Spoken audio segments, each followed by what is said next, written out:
Paz y bien. Un saludo para todos en los corazones de Jesús, José y María.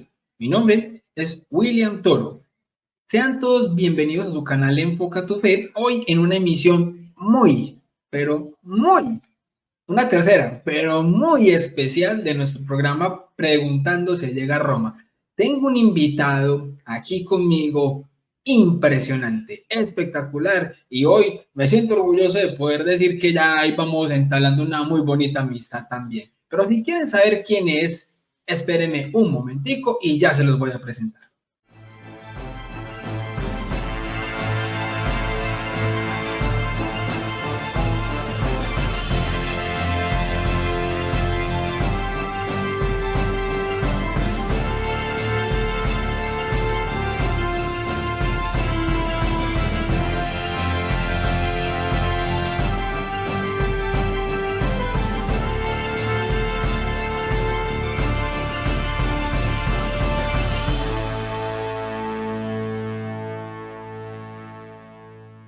Bien, como les decía hace un momentico, tengo un invitado, así de esos, como dice mi amigo Santiago, esos grosos, de esos cracks impresionantes.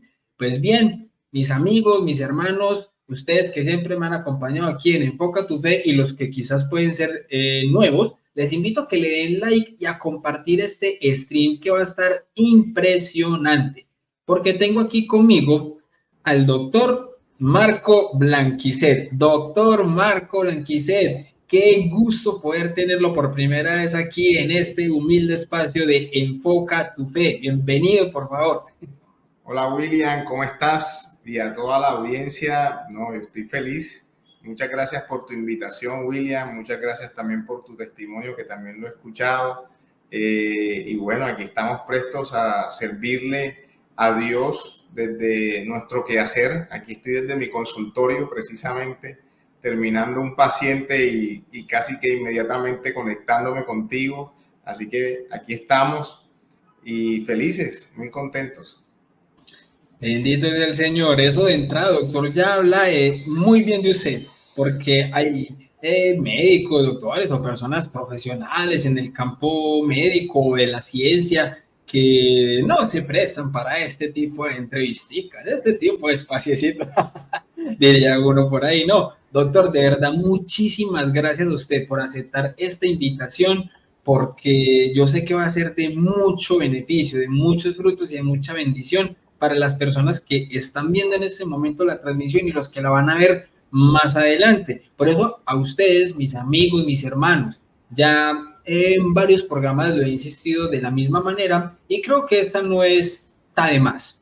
Doctor Blanquicet, le cuento que normalmente yo le digo a los suscriptores de Enfoca tu Fe y hoy a los nuevos que pronto puedan estar viendo este programa, que a YouTube no le gusta mucho este tipo de contenidos. A YouTube le gusta más la gente cayéndose o videos de perritos, de gaticos, ¿cierto? Ese tipo de cosas.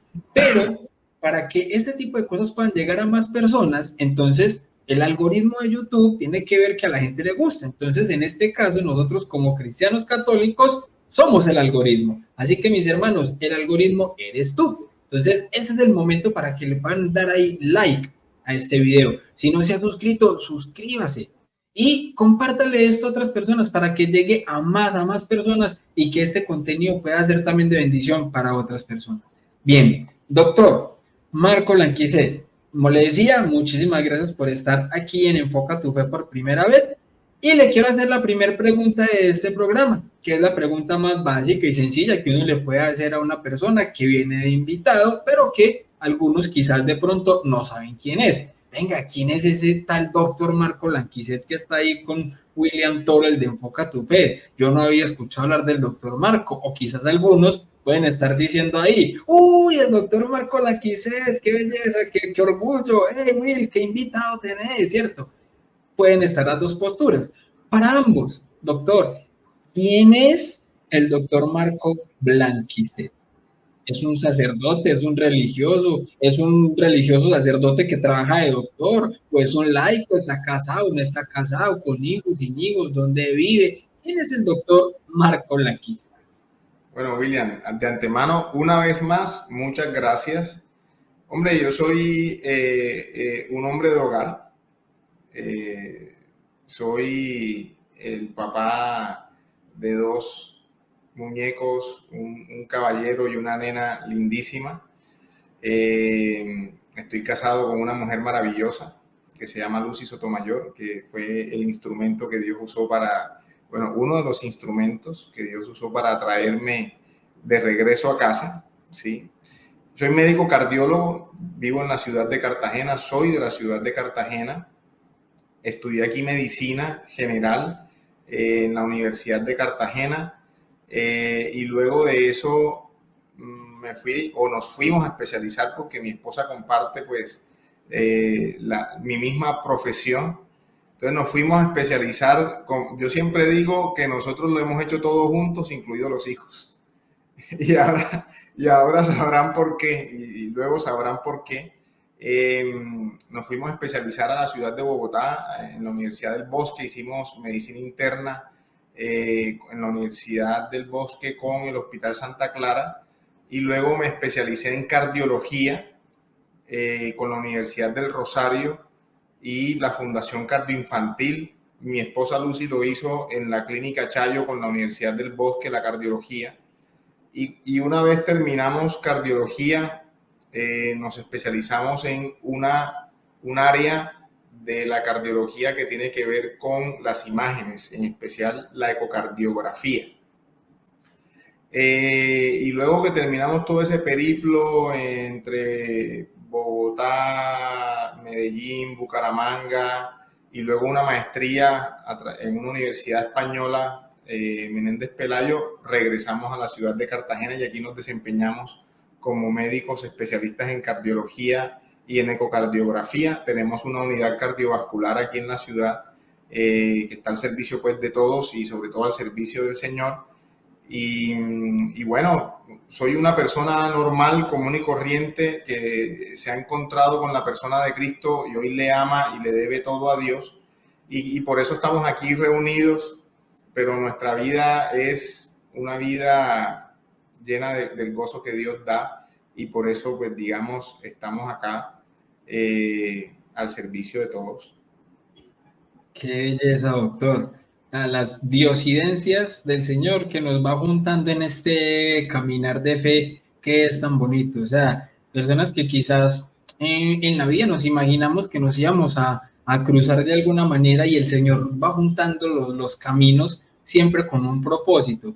Y esos propósitos siempre son con viras a la santidad, a la propia santificación, a la santificación de la familia. Y si por ahí se nos enreda una que otra almita de cuenta de nuestra propia experiencia, el testimonio y las respuestas que podamos ir dando, pues bueno, bendito sea el Señor, ¿cierto que sí?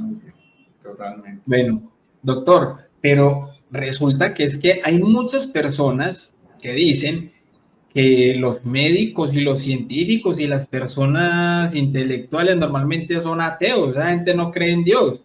¿Qué hace un doctor con su especialidad? Un doctor científico, un doctor de ciencia, un doctor que incluso con su esposa trabajan, es desde la medicina. ¿Qué hacen creyendo en Dios y en esas cosas del Señor? ¿No se supone que la gente de ciencia no cree en Dios? Mira, eso es una buena pregunta. Yo siempre le cuento, por ejemplo, a mis pacientes o a las personas que de alguna manera escuchan nuestro testimonio, que yo conocí la verdadera alegría y la felicidad a través de la enfermedad. Conocí a Dios y me volví un médico que ama a sus pacientes a través de mi propia situación, de mi propia enfermedad. Como te estaba explicando ahorita, nosotros nos fuimos a vivir a la ciudad de Bogotá.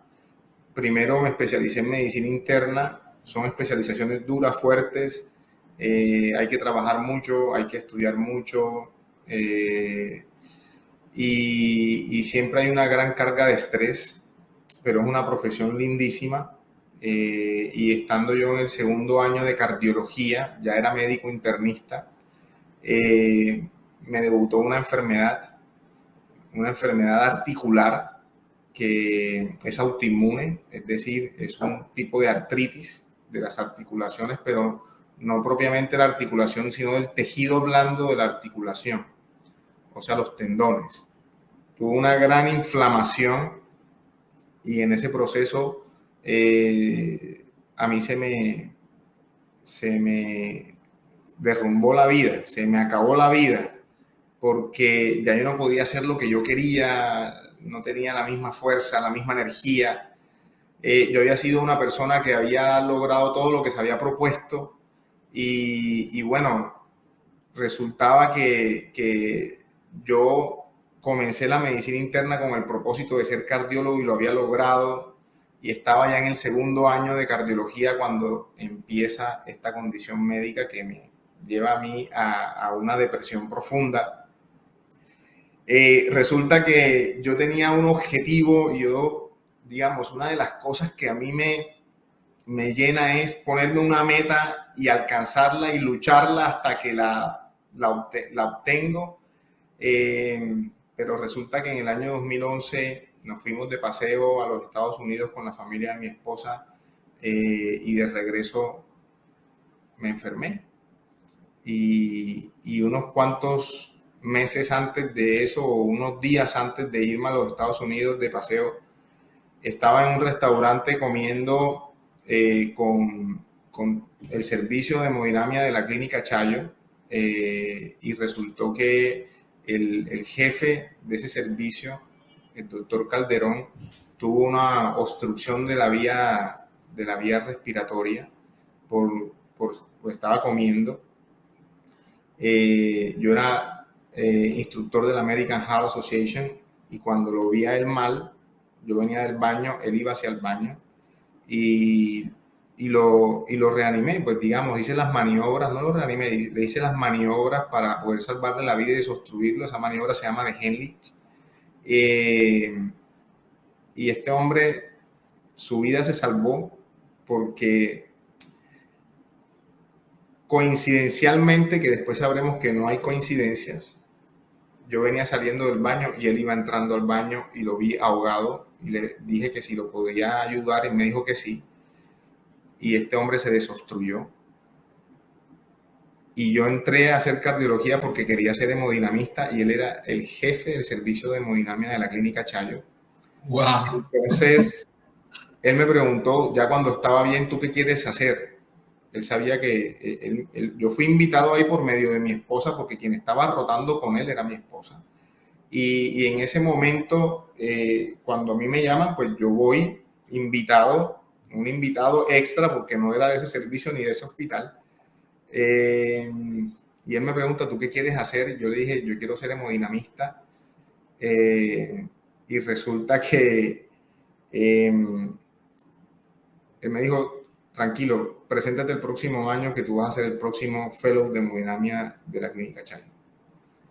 Entonces yo me sentía realizado, yo me sentía que tenía el mundo de las manos, ¿cierto? Y 2 meses después una enfermedad me cambia completamente la vida y ya yo sabía que yo no podía hacer eso. Y mi vida se derrumbó. Yo tenía 1 año y medio de casado. ¿Cómo era yo? Yo era un católico. Yo vengo de una familia muy católica. Mi papá y mi mamá son una... O sea, hasta ese momento y en el transcurso de su vida era un católico, como se dice, nominal. O sea, el católico se lo transmitieron pues de generación en generación, pero no es que tenga una conciencia completa de cómo vivir su fe. No, y más que eso, digamos, a ti te pueden hablar mucho de Dios, a ti te pueden insistir a que vayas a misa, pero si tú no te has encontrado con la persona de Cristo, eso va a ser vacío. Sí, y es lo que le pasa, y yo comprendo a muchas personas que no se encuentran en la fe y no tienen unas bases sólidas para creer en Dios. Pero yo quizás era uno de esos. O sea, yo había escuchado hablar de Dios y había visto muchas cosas y mi familia es una familia llena de espiritualidad, pero yo no lo había vivido como tenía que vivirlo. Y yo era un católico, pero yo sentía que las cosas las lograba por mi esfuerzo, o lo creía, ¿cierto? Hasta cuando llegó la enfermedad a mi vida. Entonces, En ese momento a mí se me derrumba la historia, cambio y yo me deprimo y comienzo a darme cuenta de mi fragilidad y de que lo que yo quería hacer, que era ser hemodinamista, ya no lo iba a poder hacer. Y además me diagnostican una enfermedad completamente degenerativa, ¿sí? Que tiende a empeorar con los años y no a mejorar. Entonces, para mí, el futuro era completamente incierto y O sea había que, algo. o sea que esa enfermedad, doctor, no tiene cura. No, no O tiene sea, cura. solamente tiene como un tratamiento como para mejorar como la condición, pero a fin de cuentas es degenerativa y va a llegar a un culmen. Sí, pues digamos, supuestamente esa es la historia natural de la enfermedad. Ahora, hoy hay muchos tratamientos que detienen esa historia natural y que pueden modificar el curso y el pronóstico de la enfermedad, ¿no? Entonces, es una enfermedad autoinmune. Las enfermedades autoinmunes, entre comillas, no tienen cura, pero ahorita vamos a hablar sobre eso también un poco. Doctor, cuando usted le estuvo esa enfermedad, ¿usted de alguna manera pensó algo en Dios? Como muchas Sí, personas, o sea, se lo pregunto porque, sí, sí, porque a ver, desde mi propia historia, por ejemplo, yo sé que en el ateísmo hay muchas formas de no creer en Dios. Y hay claro. personas que quizás se han encontrado con Dios a través de un accidente, la muerte de un familiar, de una enfermedad, ¿cierto? De algún suceso, a veces negativo, a veces en un retiro, algo muy positivo, un grupo de oración, un retiro, o sea, muchas cosas pueden pasar para que una persona trate de acercarse y encontrarse con la persona de Dios. Entonces, la pregunta es como que cuando usted tuvo esa enfermedad, esto inicialmente, o sea, inicialmente, lo acercó, lo alejó de Dios, porque hay personas que pueden, es como, pero ¿por qué me tiene que pasar esto a mí? Si Dios existe, ¿por qué me pasa esto? ¿Fue así o fue más como de acercamiento? Mira, cuando yo me enfermo, me acuerdo que un día mi esposa llega a la casa y era un domingo y me invita a misa. Y yo le dije, ¿a misa? ¿A la de cuál Dios? Porque si Dios existe no es bueno, porque yo no merezco esto que me está pasando, le decía yo. O sea, yo además me sentía un hombre bueno, ¿sí? Sentía que hacía las cosas bien y que ayudaba a las personas y que yo no merecía eso. Entonces yo dije, pues Dios, si tú existes no eres bueno, no eres como dicen los que te conocen que eres bueno. Y yo incluso gritaba dentro del baño en mi desesperación, en mi dolor, en mi depresión. Yo le gritaba y le decía, o sea, ¿qué es esto? ¿Tú por qué me has enviado esto a mí? Y mi esposa cuenta que ella se fue a la misa sola llorando y cuando llegó a la Eucaristía, en la Eucaristía invitaron a un retiro que se llama Retiro de Maús y llegó contenta. Entonces yo no podía entender que ella estuviera contenta en medio de mi situación. Entonces decía, ¿y ahora esta qué trae? ¿Esta porque está contenta? Bueno, mi amor, mira, invitaron a un retiro para que tú vayas. Entonces yo hice un análisis y yo dije, bueno, si le digo que no voy, ¿quién se la aguanta? Y si le digo que sí, pues voy a ir a un retiro que yo pues no quiero ir. Entonces yo le dije, sí, sí, yo voy, pero con la intención de embolatarle el asunto y no ir. Pero ella fue mucho más perseverante que yo y en medio de la desesperación que le vi a ella, en medio de su dolor, yo accedí a ir al retiro, pero porque entendí de que ella también estaba sufriendo. Entonces yo lo hice más por ella que por mí, que porque yo creyera que lo necesitaba, ¿no? Y así fue como yo, en medio de la desolación, porque lo que yo viví fue la desolación, en medio de la depresión, yo conozco qué es la depresión, lo que siente una persona deprimida, una persona sin esperanza, una persona sin futuro, una persona que sus planes le han cambiado y que no sabe qué va a suceder. Yo sé qué es eso. Y así llegué yo a ese retiro el 5 de agosto del año 2011. Llegué cansado, enfermo, agotado, agobiado a ese retiro. Luego yo yo conocí al Señor a través de la ciencia, pero no necesariamente a través de la ciencia que da pruebas, sino a través de la ciencia de la enfermedad, la que se suponía yo estaba estudiando, ¿no? A la que se suponía que yo iba a ser una persona para aliviar la enfermedad de otros, sobre todo la enfermedad cardiovascular. Pero cuando llegué a ese retiro, yo dije, bueno, ya estoy aquí, yo voy a aprovechar esto.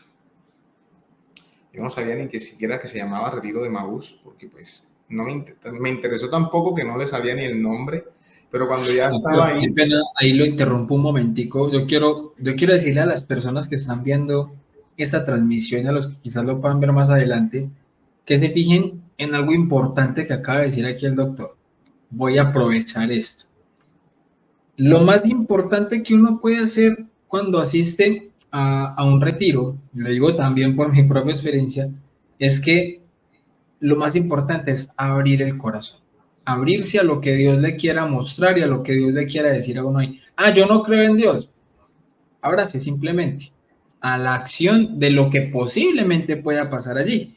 Porque fíjense, por ejemplo, el doctor con la convicción que iba para ese retiro. O sea, no fue porque él quisiera ir, fue por la esposa, porque entendía que también la esposa tenía un dolor allí, causado obviamente por la enfermedad que estaba sufriendo el doctor. Pero ¿qué hace el doctor? Listo, yo voy. Y ya estando allá, la decisión, porque fíjense que es una decisión que él toma, es voy a aprovechar esto. Si él se queda en ese retiro simplemente como, bueno, sí, hágale, esperemos a qué pase simplemente y todo me entra por aquí, me sale por acá, no pasa de ahí. Pero si el doctor dice, voy a aprovechar esto y ya es entonces escuchar para entender, para dejarse hablar por lo que le quiere hablar allí Dios, ya eso cambia mucho la ecuación.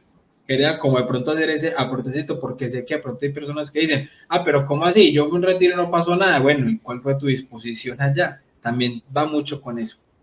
Totalmente.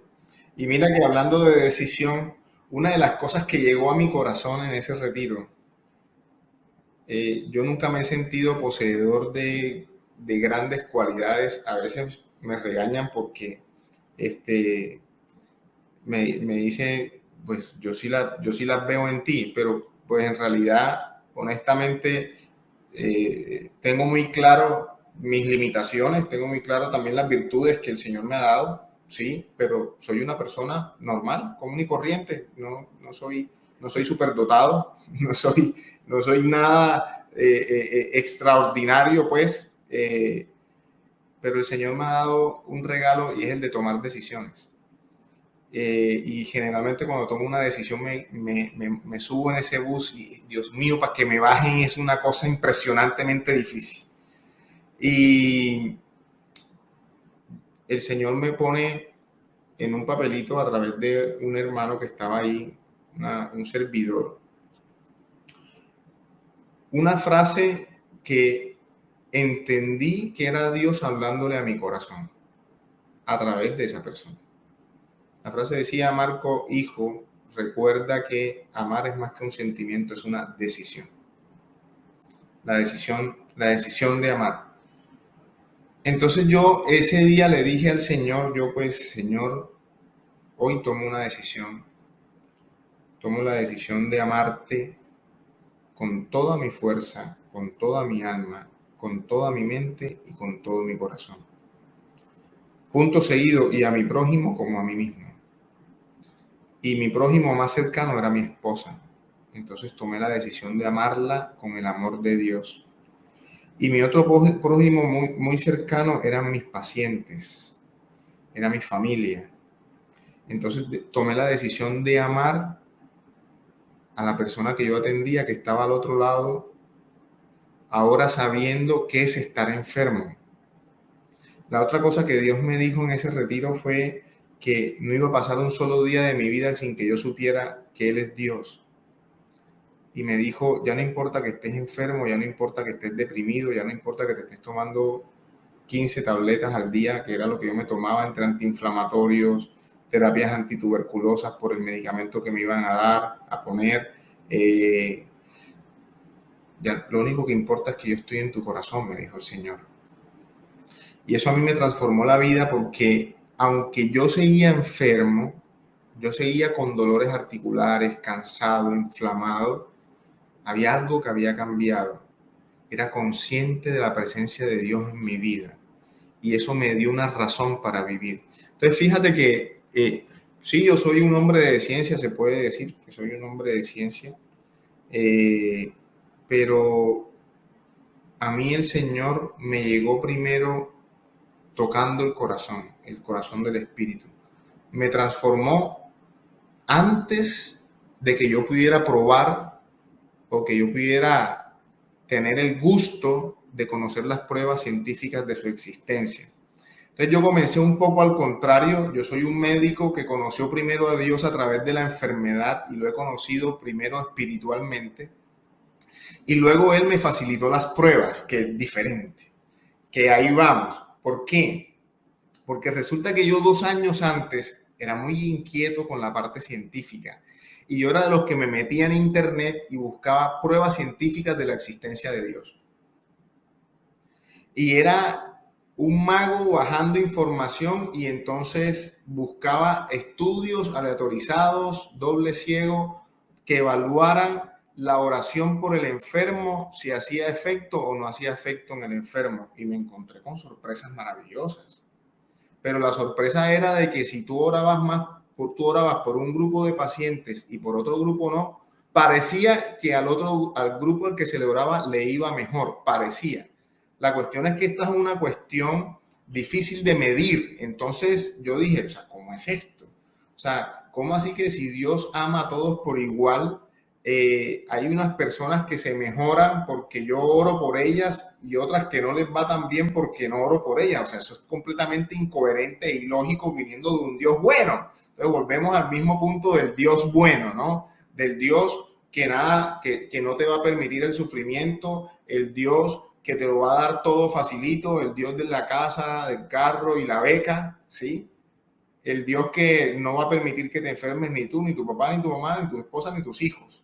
Claro, el Dios bombero que llaman, que solamente lo llamamos para que apague el incendio y se acabó. Y se acabó. Entonces eso a mí me alejó de la fe, porque yo dije, yo no puedo con esto y yo no entiendo esto. O sea, yo no entiendo por qué, Señor, yo tengo que pedirte a ti que sanes a una persona que se supone tomas más que yo. Y por ejemplo, con el caso de los niños, que yo veía el sufrimiento del niño, yo decía, yo soy internista, yo soy médico de adultos, pero a mí hay una sensibilidad que he tenido muy grande por los niños. De hecho, yo iba a ser pediatra, pero la vida dio un cambio y terminé siendo internista de adultos, o sea, médico de adultos. Y yo decía, ¿por qué un niño sufre? O sea, eso no tiene sentido. Porque un niño tiene un cáncer. Yo le decía, eso no tiene sentido. Y ahora tú me dices, Dios, que yo tengo que orar por ese niño para que ese niño se sane del cáncer, pero tú lo amas más que yo. O sea, ¿por qué simplemente no lo haces y ya? Esa es de las cosas que yo le preguntaba y le increpaba, ¿sí? Eso comenzó a cambiar cuando yo me enfermé, porque ya una vez me encontré con Él, una vez me encontré con el Señor, yo le pregunté, ¿tú por qué permitiste esto en mi vida? Y el Señor me contestó, porque Dios contesta. De tal manera que tú, amigo, que estás allá al otro lado de la cámara, no solamente William, sino todos los que nos están viendo, si tú le preguntas algo al Señor, Él te lo va a contestar. Lo que pasa es que a veces no tenemos los oídos dispuestos para escuchar la respuesta. Pero yo le pregunté a Él, ¿tú por qué permitiste esto? Pero ya cuando yo me había reconciliado con Él. Digo yo porque pues Él nunca peleó conmigo. Yo fui quien peleó con Él. Yo fui quien se alejó. Pero Él con lazos de amor comenzó a... ¿Sí? Él no me mandó una enfermedad a mí para que yo me convirtiera, no, en absoluto. Claro, doctor, ahí eso que usted dice me parece muy curioso, porque es cierto lo que usted dice de escuchar al Señor, porque cuando nosotros nos alejamos, lo que estamos haciendo es como darle la espalda al Señor y empezar a caminar en el sentido contrario en el que Él está. obviamente, entre más nos alejemos de él, pues menos lo vamos a escuchar. Entonces, a veces pretendemos escucharlo, pero a lo lejos, y nos da rabia entonces no entender. Pero ¿por qué nos da rabia no entender las palabras de Dios o lo que Dios nos quiere decir si somos nosotros los que estamos lejos? Pues bien, es responsabilidad nuestra acercarnos hasta donde está el Señor para que nos hable. Y no es excusa decir, es que Dios está en todas partes. No, Dios puede estar en todas partes, pero Él solamente va a hablarle a tu corazón si tú quieres escucharlo en tu corazón. Dios es todo un caballero que no se va a meter en tu libertad. Si tú no quieres escucharlo, no lo vas a escuchar. Y mucho menos si lo que tú quieres escuchar es contrario a lo que Dios te quiere decir. Entonces a veces también no solo es no escucharlo, sino que lo que queremos escuchar es contrario a lo que Dios nos quiere decir. Entonces nosotros nos damos como un autoplaseo y justificamos nuestra vida de pecado diciendo que como Dios es tan bueno, Él no me va a juzgar a mí. Si yo me estoy sintiendo bien, entonces da igual. Entonces es fuerte eso que dice el doctor. Tú lo has dicho porque nosotros no solamente nos alejamos, sino que desfiguramos a la persona de Cristo. ¿En qué sentido la desfiguramos? Que nos hacemos una idea de Él distinta radicalmente a lo que es Él en realidad. La persona y el ser de Jesucristo, que es el Dios hombre, ¿sí? La segunda persona de la Santísima Trinidad. Nosotros la desfiguramos y nos hacemos una imagen de Él completamente diferente, entonces hacemos un Dios a nuestra imagen y semejanza. Y es lo contrario. Y por eso cuando ya yo una vez me reconcilié con Él, todavía enfermo, ¿no? Todavía inflamado, pero ya me conocía amado por Dios y me conocía acompañado por Él, yo le pregunté, Señor, ¿por qué permitiste esto? Y el Señor me contestó, me dijo 2 cosas, hijo. La primera es que mis hijos, cuando todo les sale bien, cuando todo va viento en popa, cuando se sienten muy inteligentes, cuando creen que todo lo que hacen lo hacen por su propia cuenta, no tienen el corazón muy duro, están llenos de sí mismos. Entonces, cuando tú me preguntabas, ¿cómo así que un médico, un científico, los científicos, cómo así los científicos no creen en Dios? Están llenos de sí mismos.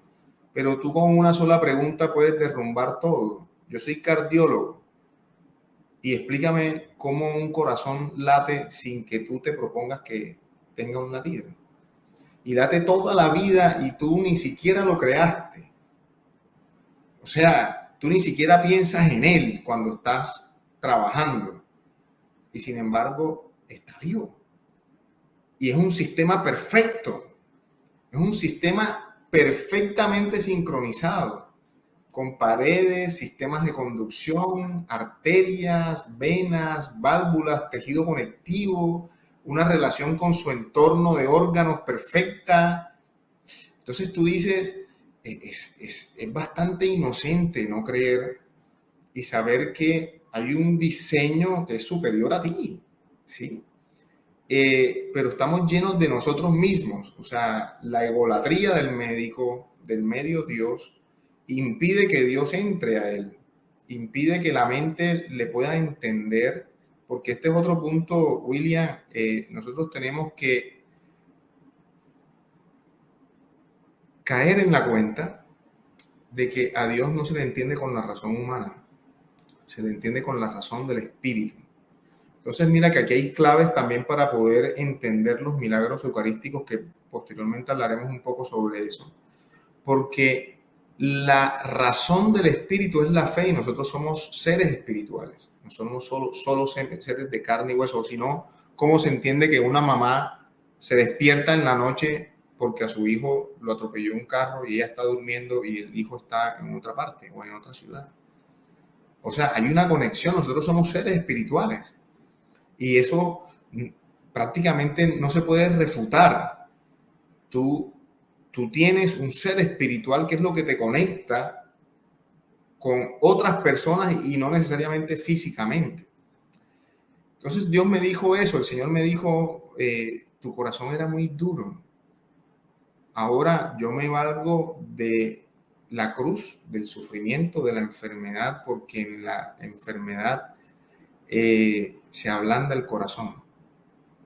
hay espacio para Dios en el interior del ser humano, ¿sí? Y lo otro que me dijo, ahora vas a entender el dolor de tu prójimo, porque ya fuiste paciente. Y eso te transforma tu cosmovisión, eso transforma la manera como tú vives y como ves al otro. Para mí, el que está al otro lado del escritorio no solamente es mi paciente, es mi hermano. Y no solamente hermanos, si somos hermanos en Cristo, porque yo tengo pacientes que no creen en Dios y los trato igual y ellos me buscan igual, pero somos hermanos en la enfermedad también, porque yo entiendo el dolor. Yo entiendo cuando una persona está deprimida, y no soy psiquiatra, porque yo ya lo viví. Y solo con mirarlo a los ojos lo entiendo. Sé del sufrimiento que genera la depresión, la ansiedad, el no conocer el futuro. Entonces el Señor me dijo, ahora podrás llorar con ellos y entender cuando ellos te digan que tienen dolor y tú podrás compadecerte de ellos. Entonces, mira, es una cosa que trasciende a lo físico, trasciende a lo material y trasciende al simple hecho de que tengo un cartón que dice que soy cardiólogo y que soy especialista en muchas cosas, pero yo soy sobre todo hijo de Dios y eso te transforma. Entonces, de alguna manera nosotros somos la evidencia, William, ¿sabes? Pensando en esta conferencia, el Señor me ponía en el corazón, tú eres mi evidencia.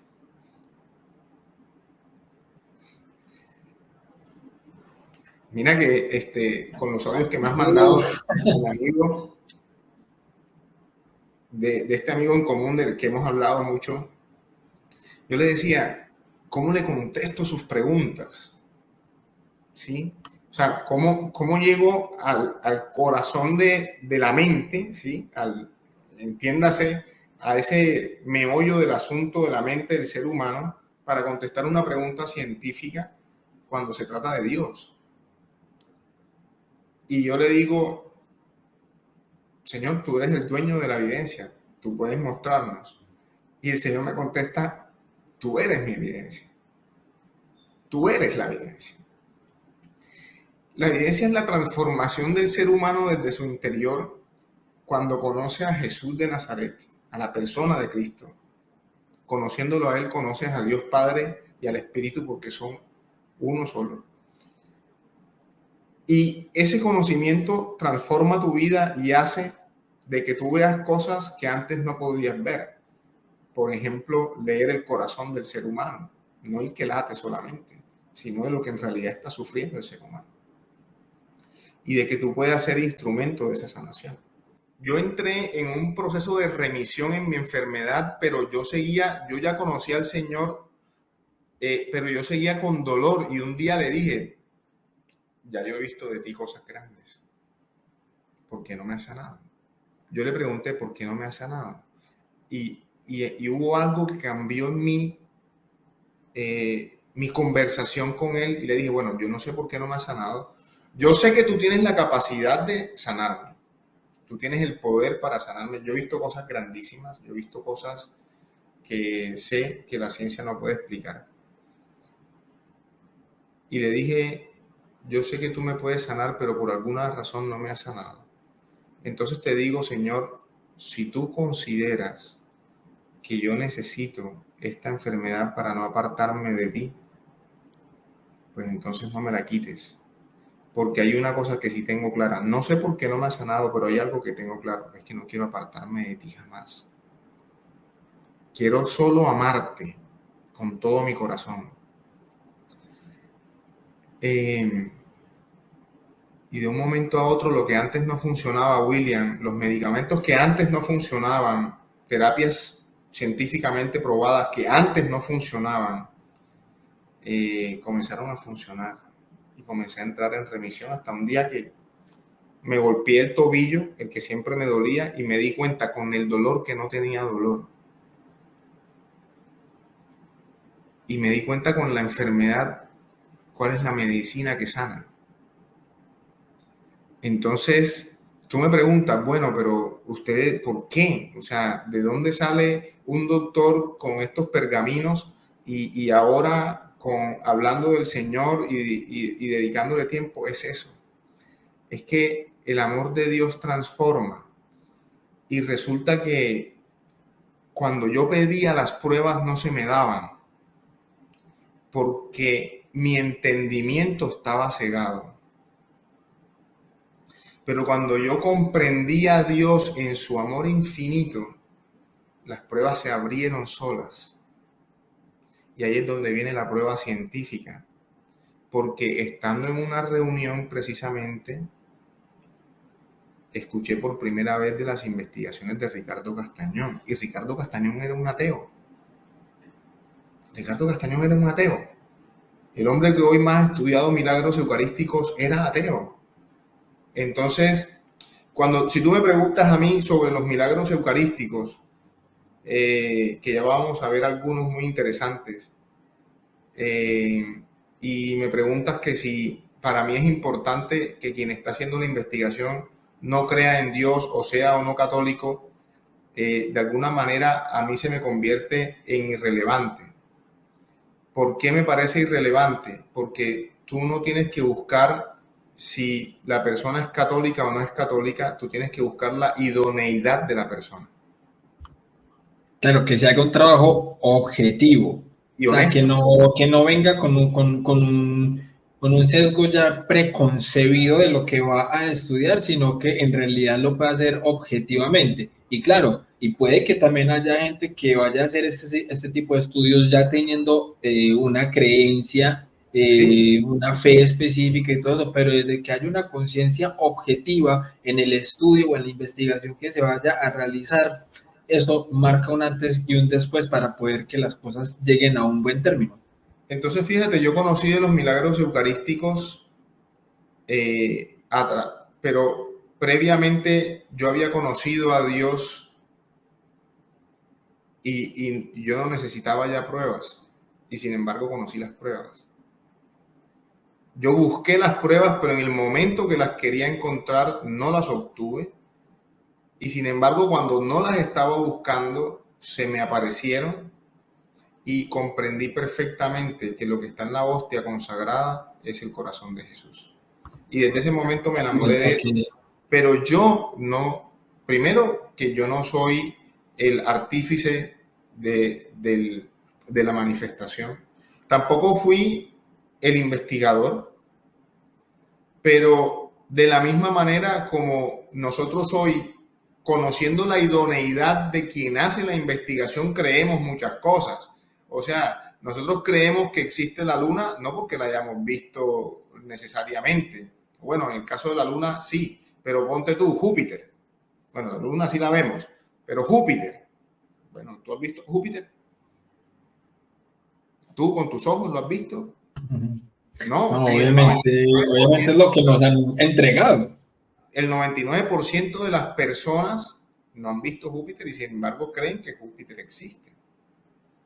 Pero entonces mucha de la información depende de la idoneidad de la persona. Ahora, si se trata de conocer los milagros eucarísticos, de que sea una experiencia de un no católico o un no creyente, pues también la tiene. Ricardo Castañón era un no creyente, era un ateo. Y este sí era verdaderamente ateo, ¿no? O sea, Ricardo Castañón no tenía, ni le molestaba ni le afanaba a Dios. No era ese ateo resentido de que Dios no existe y está buscando objeciones para demostrarte que Dios no existe. Era simplemente Dios no existe porque no existe y ya está. Pero eso a mí no me tiene resentido ni tengo que convencer a los demás de que es así. ¿Sí me explico? Está bien, pero este hombre a través de estas investigaciones le conoce a Dios y eso no es lo más importante, se transforma. Le decía el Señor a los judíos, está bien que no crean por mí, puede que no crean por mí, por lo que yo soy, soy un carpintero, crean por las obras que yo hago y eso es lo que a mí me cautivó, las obras del Señor. Porque el Señor tiene la capacidad de transformar la vida. Entonces volvemos al mismo punto, nosotros somos la evidencia. La evidencia de que Dios está presente en la Eucaristía, nosotros somos la evidencia. Y de alguna manera nos convertimos en milagros eucarísticos. Pero bueno, fue así como yo descubrí a Ricardo Castañón. y luego de eso vino una investigación seria de parte mía. La investigación no fui yo el que llevó al microscopio la muestra, el espécimen, pero yo sí busqué toda la información, así como nuestro amigo busca la información, ¿cierto? Y la escudriña, y compré todos los libros de Ricardo Castañón, y su secretaria en Colombia, su asistente, le dijo, hay un cardiólogo que anda preguntando por usted, doctor, por sus libros. Pues... Yo hago aquí un stop, un momentico, doctor, para continuar, porque quizás hay algunas personas que de pronto no saben, bueno, pero ¿quién es ese amigo del que están hablando ahí hace rato y que esto y que lo otro y que la prueba, ¿cierto? Bueno, si de pronto algunas personas conocen ya este contenido del canal Enfoca tu Fe, pues habrán visto que hace algunos días tuve una entrevista, un diálogo más bien, un diálogo con un hermanito que no comparte quizás nuestra misma fe, un hermanito agnóstico a quien le mandamos un saludo porque quizás está aquí también viendo la transmisión. Y estoy hablando de Eduardo. Entonces, resulta que dentro de la misma conversación que estaba teniendo con Eduardo, llegamos a un momento donde estábamos hablando sobre el tema de los milagros, sobre la veracidad de los milagros. Y yo le planteé 3 opciones de milagros que se podían comprobar, ¿ya? Que yo le preguntaba a él, bueno, entonces, ¿qué tipo de milagro podría uno presentarte y que viéndolo pudieras entender que son reales? Entonces, porque yo le decía, bueno, tienes que ver el milagro en el momento en el que está ocurriendo para creerlo, o si de manera histórica o científica se te demuestra que un milagro en algún momento X de la historia ocurrió y que hoy podamos dar fe cierta de que ocurrió, ¿lo creerías? Y él me decía que sí, y yo le planteé 3 opciones. Yo le planteé el milagro del cojo de Calanda, le planteé obviamente el milagro en Lourdes, que experimentó el premio Nobel de Medicina Alexis Carrel, y le hablé también de los milagros eucarísticos. Y oh sorpresa, nuestro amigo agnóstico tenía incluso el libro del doctor Ricardo Castañón. Se había familiarizado ya también con muchos temas de fe, ya que su mamá es catequista y su papá es diácono. O sea, los temas de fe para él no son un misterio, o sea, conoce los temas de fe y se ha adentrado a tratar de investigar el tema de los milagros eucarísticos para ver su veracidad. Entonces él dice que hay algunas cosas que no le cierran, que de pronto no ha podido compaginar del todo. Entonces a mí se me ocurrió, yo, qué bueno no poder entrevistar al doctor Marco Lanquiset, pero como Dios es tan bueno y entre amigos nos conocemos entre todos y otros conocen a otros y así, pues bueno, Dios abrió las puertas para que hoy pudiéramos tener aquí al doctor Marco Lanquiset para hablar especialmente de este tema, de los milagros eucarísticos, y qué bueno que también entonces nuestro amigo Eduardo pueda estar entonces también al tanto de esta buena entrevista. No siendo más entonces con este marco, para los que quizás no entendían el contexto de cuál era ese amigo del que hablábamos, pues bueno, ahí lo tienen entonces. Doctor, continúe, qué pena la interrupción. No, pero súper buena la aclaración porque esto precisamente es lo que nos ha motivado y eso es muy importante. Entonces yo te venía diciendo que asimismo, y quizás como Eduardo comenzó ese proceso de investigación, pues Eduardo lo ha comenzado desde una parte distinto al mío porque pues él ha comenzado desde el no creer, ¿cierto? Y está llevando una ruta en búsqueda de la verdad. Yo comencé una ruta en la que primero necesité pruebas, no se me dieron las pruebas, me aparté de la fe, a través de la enfermedad, fue un camino que recorrí en el que me encontré con la persona de Cristo. Cuando tú te encuentras con la persona de Cristo, eso es como cuando tú te encuentras con el objeto de tu búsqueda, las preguntas, te quedas sin preguntas, porque definitivamente ya no importa. O sea, cuando tú te has encontrado con él y conoces del gozo que es estar con él, tú te quedas sin preguntas, tú simplemente dices, ya estamos aquí, Señor, ya para qué te voy a seguir preguntando. Sin embargo, él es tan bueno que conoce tu mente y comienza a alimentarte el conocimiento. Yo creo que a ti, William, algo parecido te pasó. Totalmente, eso estaba precisamente pensando en eso, doctor, porque precisamente, o sea, a mí cuando yo me encontré con el Señor, yo sí, yo hice el reto, pues para los que ya conocen mi testimonio, yo reté a Dios, todo eso, me mostró que ese reto fue completamente contestado, pero ojo, que es que yo me encontré con el Señor, pero cuando me encontré con el Señor, todas las objeciones, dudas, preguntas y todo lo que yo tenía no fue contestado ahí. Todo fue muy progresivo. De hecho, yo le dije en un momento, uy, Señor, si tú no me empiezas a mostrar las respuestas y todo esto, fácilmente yo me puedo volver a caer, porque fue todo ese mar de dudas y objeciones los que me hicieron a mí alejar. Y oh, respuesta del Señor, ahí me empezó a mostrar esa avalancha de respuestas que yo creí que no existían y existían y desde hace mucho tiempo. Por eso es lo que yo decía también en algunas frases, que un ateo no deja de ser ateo simplemente porque en vez de buscar respuestas, se dedica a buscar objeciones y excusas. Quizás pueda no ser el ejemplo con nuestro amigo Eduardo, quizás porque yo lo veo, por ejemplo, muy honesto, pero yo lo digo por mí, yo no era honesto, tan no era honesto que yo lo que hacía era buscar excusas y objeciones para permanecer en donde estaba, pero llega un momento en el que ya es imposible, ya es tan abrumadora lo que uno tiene, la presencia de Cristo ya en la vida de uno ya es tan abrumadora que lo llena todo, lo abarca todo, que ya es imposible uno no rendirse a sus pies. No rendirse.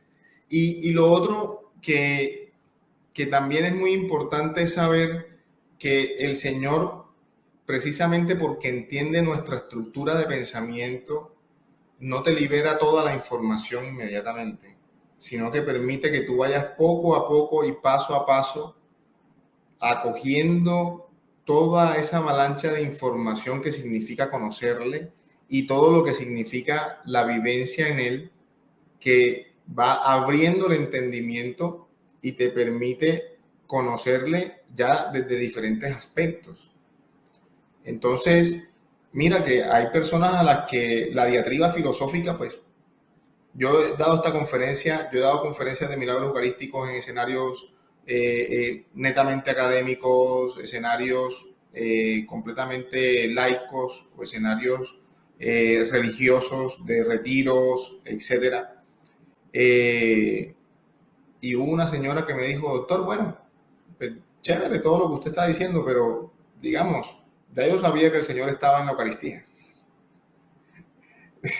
Entonces tú dices, sí, o sea, Ay, qué tan linda la señora. es, lo que pasa es que hay unos que necesitamos pruebas y otros no. Pero esa persona, exacto, esa persona que necesita meter el dedo en la llaga, digamos, Dios también la entiende y permite que toma su dedo como a Santo Tomás y le dice, ven, ven, sé crédulo y no incrédulo, toca mis llagas.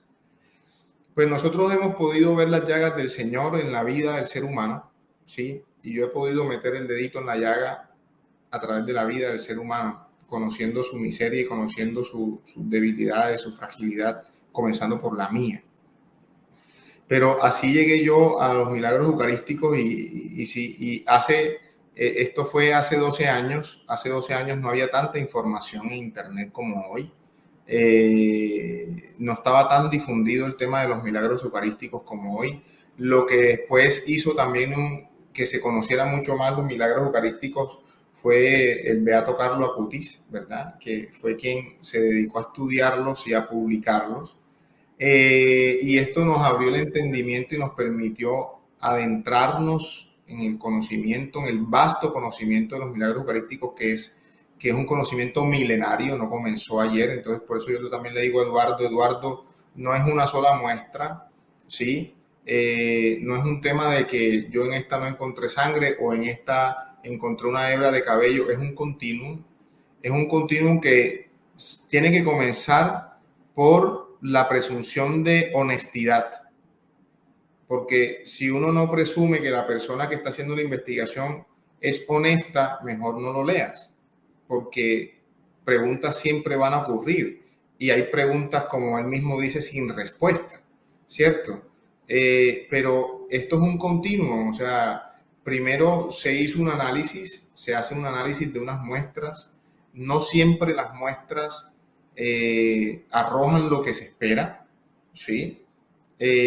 pero se sigue investigando y no necesariamente por el seguir investigando quiere decir de que se ha cometido trampa en el proceso, sino que en el método de investigación tú tratas de buscar explicación precisamente a lo que no tiene explicación. Y una de las preguntas que uno hace, bueno, ¿cómo es posible que se pueda encontrar esto en estos especímenes 10, 12 y 15 años después? ¿Cómo es posible que el milagro eucarístico de Lanchano tenga tantos siglos y el espécimen que es carne, que es miocardio, siga intacto? Ahora tú podrías decir, pero eso lo puede estar cambiando la iglesia, ¿y si no? Sí, o sea, aquí hay un tema de presunción de honestidad, como cuando en el derecho penal se habla de la presunción de inocencia. Aquí nosotros estamos presumiendo de que las personas que están haciendo la investigación son serias, son honestas, son idóneas. Ahora bien, dentro del proceso de investigación, unos investigadores pueden dar su opinión y no necesariamente tienen que ser histopatólogos. O sea, yo no soy histopatólogo, yo doy mi opinión porque yo soy cardiólogo y entiendo del tema y sé que es una fibra miocárdica y lo que aparece son fibras miocárdicas, de hecho. Ahora, si yo quiero decir, bueno, pero ¿y a mí quién me asegura de que esa muestra no lo cambiaron? Pues nadie te puede asegurar eso. ¿Sí? O sea, nadie te puede asegurar eso. La única forma que tendrías es hacerlo tú mismo, de que se te aparezca una hostia consagrada sangrante, tomes tú la muestra y la lleves tú al microscopio y cuentas con la buena suerte de que tú la puedas ver. ¿Sí? Esa es la única manera. Pero como te digo... Yo a veces, Sí, doctor, veo eso como el ejemplo de cuando una persona se va a montar en un avión para ir de un punto A un punto B. La persona no se para a decir, bueno, primero necesito que me muestren quién es el piloto, si el piloto sí es idóneo para llevarme a mí desde este punto A hasta el punto B, me tienen que ir a mostrar la cabina de que todo esté en regla, de que todo esté en orden, me tienen que demostrar los documentos y los papeles de que el avión está en perfecto estado. No, la persona no se pone con nada de eso, la persona da un salto gigantesco de fe de que el piloto es idóneo, de que el avión está buenecito y de que lo van a llevar de un punto A un punto B. ¿Voy a llegar del punto A un punto B? Puede que no. Puede que ocurra en algún momento un accidente, puede que haya un imperfecto, algo malo en el avión, puede que el piloto quizás haya tenido una mala noche, no sé, o sea, pueden haber muchas variables, pero no es lo constante. Lo constante es que la persona sea de fe, sea ateo, sea agnóstico, sea el que sea, se monta en un avión dando un salto gigantesco de fe de que el piloto lo va a llevar a usted desde el punto A hasta el punto B, sin necesidad de que le estén dando la evidencia de que el piloto puede llevarlo, de que el avión está en buen estado. No, está entregando usted su fe ahí, está poniendo su confianza en que lo van a llevar de un punto A un punto B. Creo que también eso da en este tipo de investigaciones y en este tipo de hallazgos, de poner entonces también la confianza y la fe en que si esta persona es objetiva, es idónea, es un buen investigador, pues hombre, de alguna manera me tiene que estar entonces dando una buena información. de acuerdo. El mismo punto, poniendo el ejemplo de la aviación, bueno, pero tú buscas una buena aerolínea, ¿no? Entonces, tú por la aerolínea puedes saber si el piloto es idóneo, aunque no lo conozcas, ¿cierto?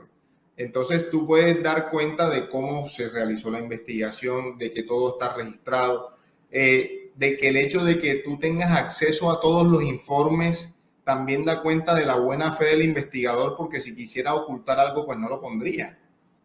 El investigador simplemente quiere narrar unos hechos que él de primera mano vivió y quiere dar a conocer al resto del mundo, ¿no? Entonces, eso es como algo muy interesante y es una de las formas como tenemos que interpretar el resultado de los milagros eucarísticos.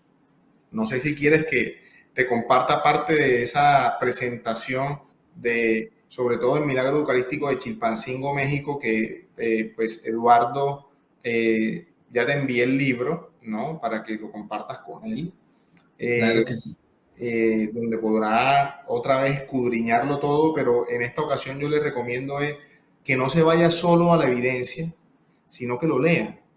que lo deguste, que mire todos los apartes del libro de Crónicas de un Milagro Eucarístico, donde se habla precisamente de cómo los judíos no creían tampoco, de que hay una parte que se llama la duda al milagro, ¿sí?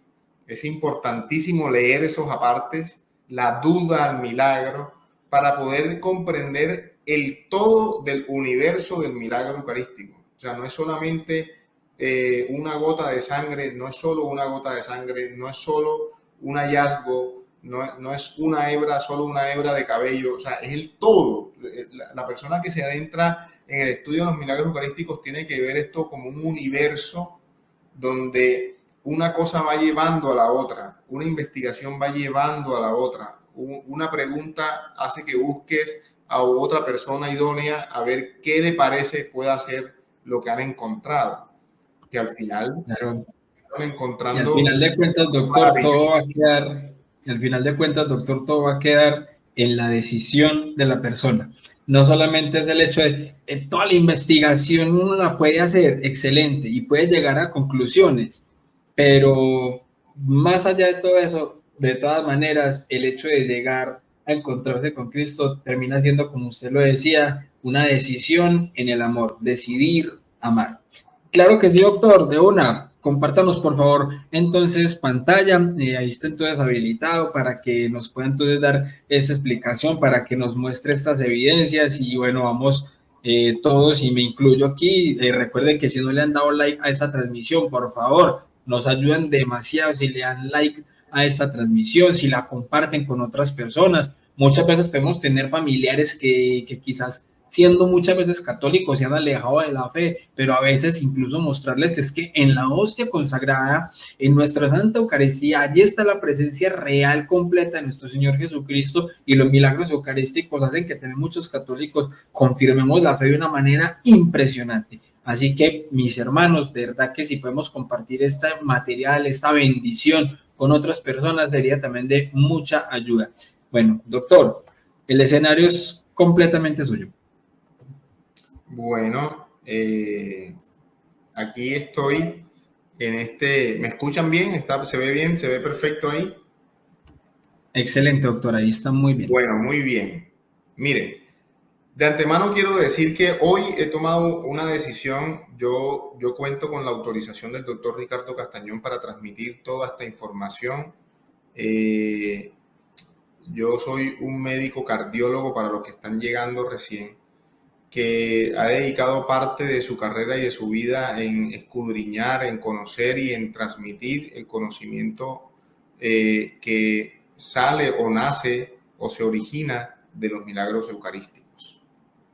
Para el que es neófito en esto, un milagro eucarístico es una manifestación sobrenatural en la que hay diferentes tipos de milagros eucarísticos, pero en este momento nos vamos a referir a los que suceden directamente sobre las especies eucarísticas, es decir, sobre el pan y el vino, ¿sí? Que son milagros eucarísticos que dan cuenta de lo que ya nosotros por fe hemos conocido, de que el pan consagrado en la Eucaristía del rito católico es el cuerpo de nuestro Señor Jesucristo y el vino es la sangre de nuestro Señor Jesucristo. Pero el hecho de que pongamos esto en duda no solamente procede de nosotros, eso desde los judíos, cuando el Señor en Juan 6:53 en adelante les dijo que su cuerpo era verdadera comida y su sangre verdadera bebida, y que el que comiera su carne y bebiera su sangre tendrían vida eterna. Los judíos dijeron, este está loco, nosotros nos vamos de aquí. Y el Señor, conociendo su pensamiento y su corazón, no se puso a explicarles. Él permitió que se fueran. Y se volteó a donde estaban sus apóstoles, sus discípulos en ese momento, y les preguntó, ¿y ustedes también se van? Y uno de ellos les contestó, Señor, ¿a dónde vamos a ir si solo tú tienes palabra de vida eterna? Pues eso a mí también me pasó. Algún día el Señor me preguntó, ¿y tú también te vas? Y yo le dije, Señor, ¿a dónde voy a ir si solo tú tienes palabra de vida eterna? En honor a, bueno, a nuestro Señor primero,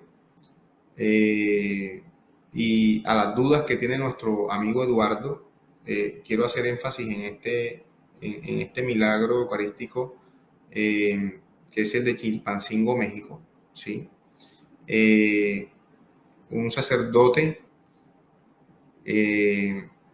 estaba cerrando un retiro espiritual y estaba celebrando una Eucaristía, y en el momento de la comunión una religiosa fue a dar la comunión, y en el momento de entregársela al feligrés, la hostia presentó una efusión rojiza, que es lo que ustedes pueden observar aquí. Pues aquí está la evidencia de que el sacerdote decidió inmediatamente mostrarla, ¿cierto? Ustedes se preguntarán, bueno, pero ¿y cómo nos consta de que a esa hostia no le pusieron sangre, alguien no se cortó y le cayó la sangre encima? Todas son preguntas válidas, ¿sí? Y aquí está el padre Leopoldo, el sacerdote, el presbítero Leopoldo, mostrando que efectivamente la hostia consagrada había tenido una efusión rojiza. Y con esta efusión rojiza, él decide inmediatamente presentarla a la feligresía. Y le preguntaron por qué, y él dijo, bueno, algo parecido me había ocurrido muchos años atrás y me obligaron a consumirla. Entonces, primer punto, fíjense que ni siquiera dentro de todos los católicos y de las jerarquías de la iglesia, no todos están de acuerdo ni aceptan este tipo de manifestaciones, y eso es válido, ¿sí? O sea, por eso se necesita una investigación. Ahora, yo no estuve en ese momento, pero hay una foto que documenta el momento, y por la idoneidad del investigador, yo asumo de que a esta hostia no ha sido manipulada, ¿cierto? Pero sin embargo, lo que nosotros nos preguntamos, ya otro seguro que se lo preguntó. Eso es una cosa muy importante en investigación. Cuando tú te haces una pregunta, seguro que ya otra persona se ha hecho esa misma pregunta. Entonces así fue como Monseñor Alejo Zavala llama al doctor Ricardo Castañón, que es el investigador que aquí está, y quien él me ha cedido de una manera muy considerada la posibilidad de poder transmitir esto con documentos de primera mano dados por él. Le pide en el año 2009 que investigue un hecho del año 2006. Ahora, él expresa que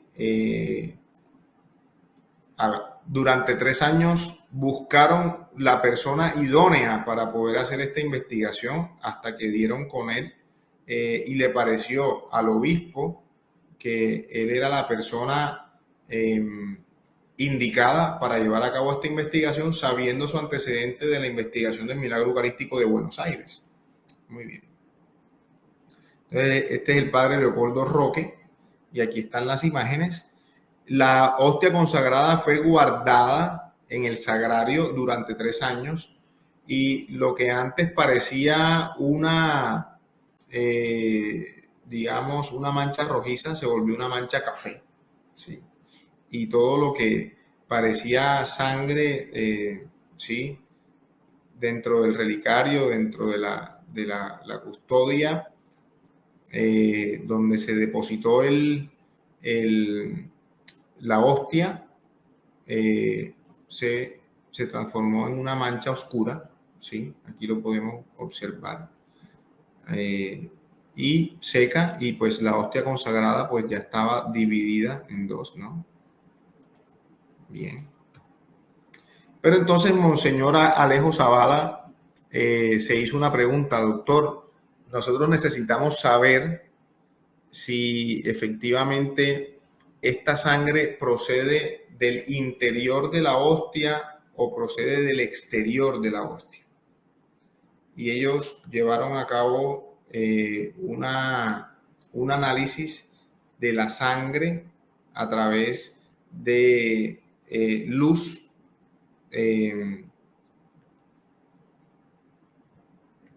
un análisis de la sangre a través de un tema de disparos de luz infrarroja, ¿sí?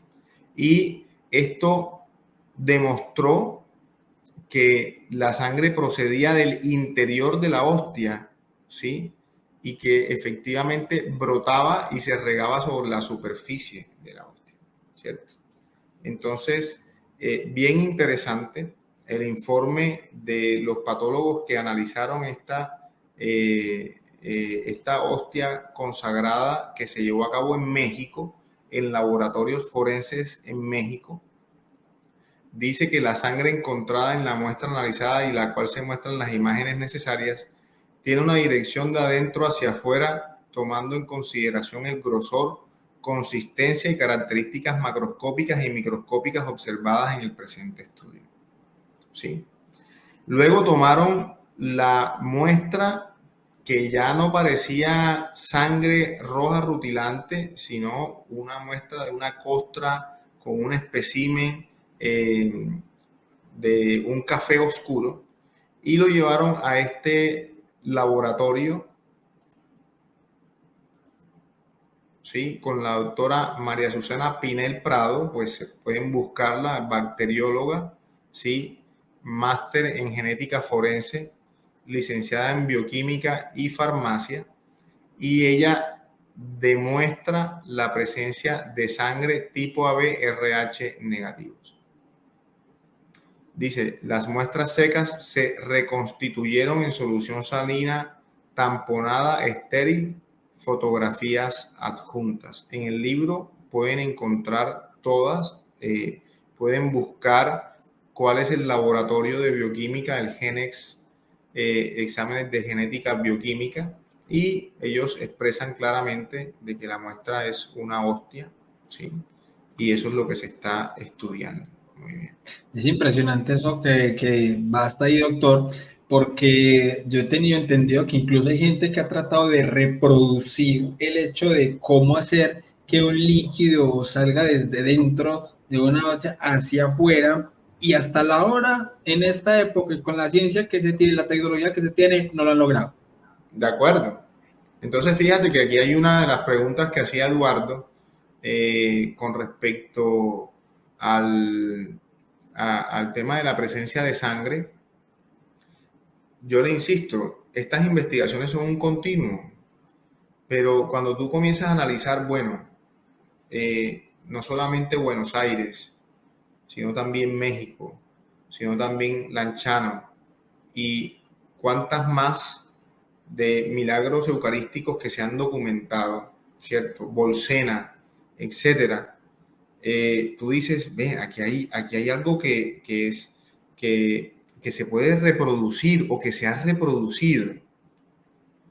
Él puede detallar y en realidad va a ser una decisión propia de darle confianza a la idoneidad de la doctora María Susana Pinel Prado, que pues yo no la conozco, pero me parece que el reporte es un reporte verídico, es un reporte verdadero, es un reporte como los que nosotros analizamos cuando recibimos exámenes de genética, como los exámenes, por ejemplo, el panel genético que nosotros le hacemos a los pacientes con miocardiopatías. Entonces, acá viene... Es, doctor, como cuando uno confía en el criterio médico a la hora que le dicen, bueno, usted tiene tal cosa. Uno no tiene cómo saber lo que tiene por dentro ni nada, pero si le hacen a uno un examen médico y le dicen el examen médico lo que dice y lo que interpreta el médico es que uno tiene X enfermedad y se va a tratar de esta X manera, pues uno, aunque no conozca el prontuario del doctor, pues uno confía en su criterio médico porque pues para eso estudió, ¿no? De acuerdo, completamente de acuerdo. Ahora veamos esto. Esto también está en el libro Crónica de un milagro eucarístico, porque por eso se llama así el libro. El libro lo que hace es describir el proceso de investigación. No tiene ningún otro objetivo, o sea, no tiene el objetivo de convencernos, no, el objetivo describe el milagro eucarístico, cómo se dio. Y miren que la descripción del patólogo es la siguiente. La muestra testigo mostró pérdida de su estructura de forma inmediata en cuanto estuvo en contacto con los reactivos de histopatología. La muestra problema mostró mayor conservación al momento de colocar los reactivos de histopatología, además de sentir mayor resistencia a los cortes para sus estudios correspondientes. Entonces ellos usaron dos muestras, una muestra testigo y una muestra que fue la muestra problema, y consideraron o describen más bien que esta muestra fue mucho más resistente a los reactivos y a todos los estudios. La muestra en estudio ofreció los siguientes resultados: positivo a técnica de hematoxilina y eosina, técnica histopatológica; positivo a técnica de mieloperoxidasa, técnica de inmunohistoquímica; positivo a técnica de glucoforina A, técnica de inmunocitoquímica; y positivo a sangre humana con grupo sanguíneo con tipicidad AB. Como se muestran las imágenes del análisis correspondiente, se infiere que A. La muestra problema presenta salida de sangre de su interior hacia su periferia, es decir, la sangre proviene del interior al exterior, coincidente como un gran vaso que sangra al ser lacerado en su estructura anatómica. Se descarta la posibilidad de que el sangrado provenga de afuera hacia adentro, toda vez que la estructura histológica que se muestra y observa de la hostia presenta diversos medios de absorción y estos no permiten el ingreso de la sangre hacia su interior, confirmando la primera teoría que proviene del interior de la hostia. En relación a O sea que en esta, o sea, una diferencia, por ejemplo, de este estudio con el de Buenos Aires es que, por ejemplo, aquí esta doctora sí sabía que la muestra provenía de una hostia. Correcto, exactamente. Okay.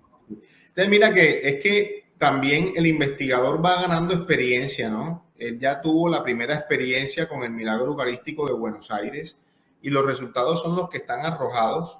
O sea, de eso no hay duda, pues por lo menos para mí como investigador de todos estos procesos o de sucesos, no hay duda, pero bueno, la duda metódica puede existir para cualquiera y es válida. Y en este caso, pues se sabía de dónde se procedía, pero había una directriz específica del obispo de necesito que me digan esto cómo es y de dónde procede, y de una persona objetiva que no sea de la Iglesia Católica, o sea, me refiero de la institución de la Iglesia Católica, porque es que uno puede ser católico, pero no hace parte del clero católico, ¿cierto? O sea, de quienes van a definir en últimas si esto es milagro o no es milagro, nos guste o no, seamos creyentes o no, quienes definen si existe un milagro es el obispo, ¿sí? Y eso claro, pues, ¿no? Y de hecho, doctor, que más de un ateo agnóstico incluso es católico, porque muchos de ellos han sido bautizados de bebés y que hayan abandonado la fe más adelante, de todas maneras hacen parte del cuerpo de Cristo. Y me parece muy importante y muy curioso es que, bueno, curioso no, importante a resaltar, y como está ahí también resaltado en amarillo, siempre los milagros eucarísticos es el mismo tipo de sangre. Correcto, sí, es el mismo tipo de sangre. Ahora dice, en relación a los estudios de genética, ahora, pero mira, hay algo que resaltar también aquí. Salida de sangre de su interior hacia su periferia, es decir, la sangre proviene del interior al exterior, coincidente como un gran vaso que sangra al ser lacerado. Pero espérate, estamos hablando de un pedazo de pan, ¿sí? Ahora, sí, o sea, yo puedo poner en duda de que en realidad esa muestra sí sea lo que le están presentando, toda esa duda es válida, pero si toda esta información es idónea, si el laboratorio de genética forense es idóneo, si el obispo que está pidiendo está con una, digamos, tiene un interrogante veraz, una posición objetiva Él no está diciendo esto es, él está diciendo necesito que me aclaren qué es y para eso vamos a usar la ciencia. Eso también da cuenta de la idoneidad de la investigación, porque si en realidad se quisiera hacer un montaje de todo esto, pues mira, honestamente, esto no puede ser un montaje por el simple hecho de que ya se hubiera descubierto. Ahora, esto tiene muchos detractores y puede generarse una cantidad de interrogantes o se puede difamar también a una persona con el objetivo de que dañando al investigador o dañando la idoneidad del investigador, yo daño el resultado de la investigación, ¿no? Como hacen los abogados en los debates de penales, ¿sí? O sea, yo daño la idoneidad o la honestidad o la imagen pública del testigo y de esa manera daño la evidencia que él me trae. Eso también puede pasar. Pero los milagros eucarísticos los estamos lidiando desde hace décadas y siglos y siguen ahí vigentes, ¿sí? Entonces, eso también da muestra de que estos estudios se han hecho con bastante seriedad. En relación a los estudios de genética de la muestra en estudio, no fue posible extraer cadenas poliméricas aún y cuando se intentó amplificar los marcadores. Otra respuesta para nuestro amigo Eduardo. Las muestras de milagros eucarísticos, esas muestras mínimas de ADN, nunca se han podido amplificar. Y la razón por la que no se han podido amplificar, mi querido amigo, es porque es la sangre de Dios. Y la ciencia no va a ser nunca capaz de amplificar esto. De pronto, esta respuesta a él no le parece suficientemente científica, pero hay un hecho veraz, hay un hecho concreto. Se obtiene ADN, pero no es posible amplificarlo. Y la única vez que se ha amplificado, se descubrió que esa sí no era una muestra de un milagro eucarístico verdadero.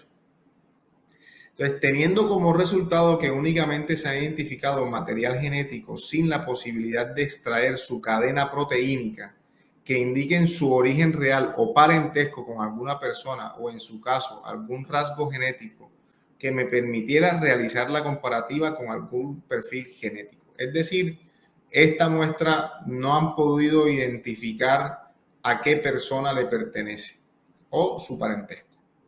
El estudio inmunológico manifiesta que la sangre es de naturaleza humana y la prueba inmunohistoquímica permite afirmar con toda objetividad y certeza que pertenece al grupo sanguíneo AB. Ahí está. Eduardo Sánchez Lazo, ¿sí? Médico cirujano de especialidad en medicina legal y forense, certificado por el Consejo Mexicano de Medicina Legal y Forense. Ahí está la evidencia, mi querido William, ¿no? O sea, esto es algo que es... Obviamente, cada quien tiene que analizar y definir si decide o no decide creer. Aquí está el análisis cuando se estuvo identificando si correspondía exactamente o no a sangre humana, ¿cierto? Y hay videos de eso. Esto de hecho es un video, pero que no corre por el formato en el que me fue transmitido. Eso es un video. Y aquí él hace referencia también a los estudios que se dieron del Sagrado Manto, ¿cierto? Donde se tomó una muestra de un remiendo que no correspondía precisamente a la muestra completa y por lo tanto el carbono 14 no dio de la época de Jesús y por eso también se tejió un manto de duda acerca de si era o no veraz el manto que cubrió a nuestro Señor en la tumba, ¿no? Claro. Aquí también está el doctor Ricardo Castañón con los diferentes investigadores haciendo los respectivos análisis con luz, si no estoy mal es una luz ultravioleta, ¿cierto? Para hacer el análisis de la procedencia de las muestras. Y miren esto que también muy interesante, que es muy bonito, porque esta muestra de 2006, que ya era una mancha café oscura, cuando comenzaron a estudiarla nuevamente y escarbaron un poco parte de la muestra, encontraron que brotaba otra vez una sustancia muy parecida a la sangre roja rutilante que nacía del interior de la hostia, dando cuenta de sangre fresca, ¿cierto? Y que aquí, sin lugar a dudas, una vez más diciendo, si creemos en la idoneidad de la investigación, si no creemos en la idoneidad de la investigación, no hay nada que hacer. O sea, simplemente pues decidimos no creer y ya, ¿cierto? Pero mira, aquí están las imágenes y está la sangre fresca brotando del interior de la hostia. No solo eso, sino que además se encontró aquí se encontraron macrófagos espumosos y Ricardo Castañón me pregunta sobre la presencia de estos macrófagos. Mira lo que dice la doctora, tejido que demuestra los doctores, pues tejido de muestra desconocido con áreas extensas. Esta muestra fue al doctor Orlando Rodas Pernillo, y que son médicos patólogos. A ellos no tenían, pues, en este caso, el conocimiento, se les ocultó de dónde procedía la muestra y se les pidió que ofrecieran su concepto.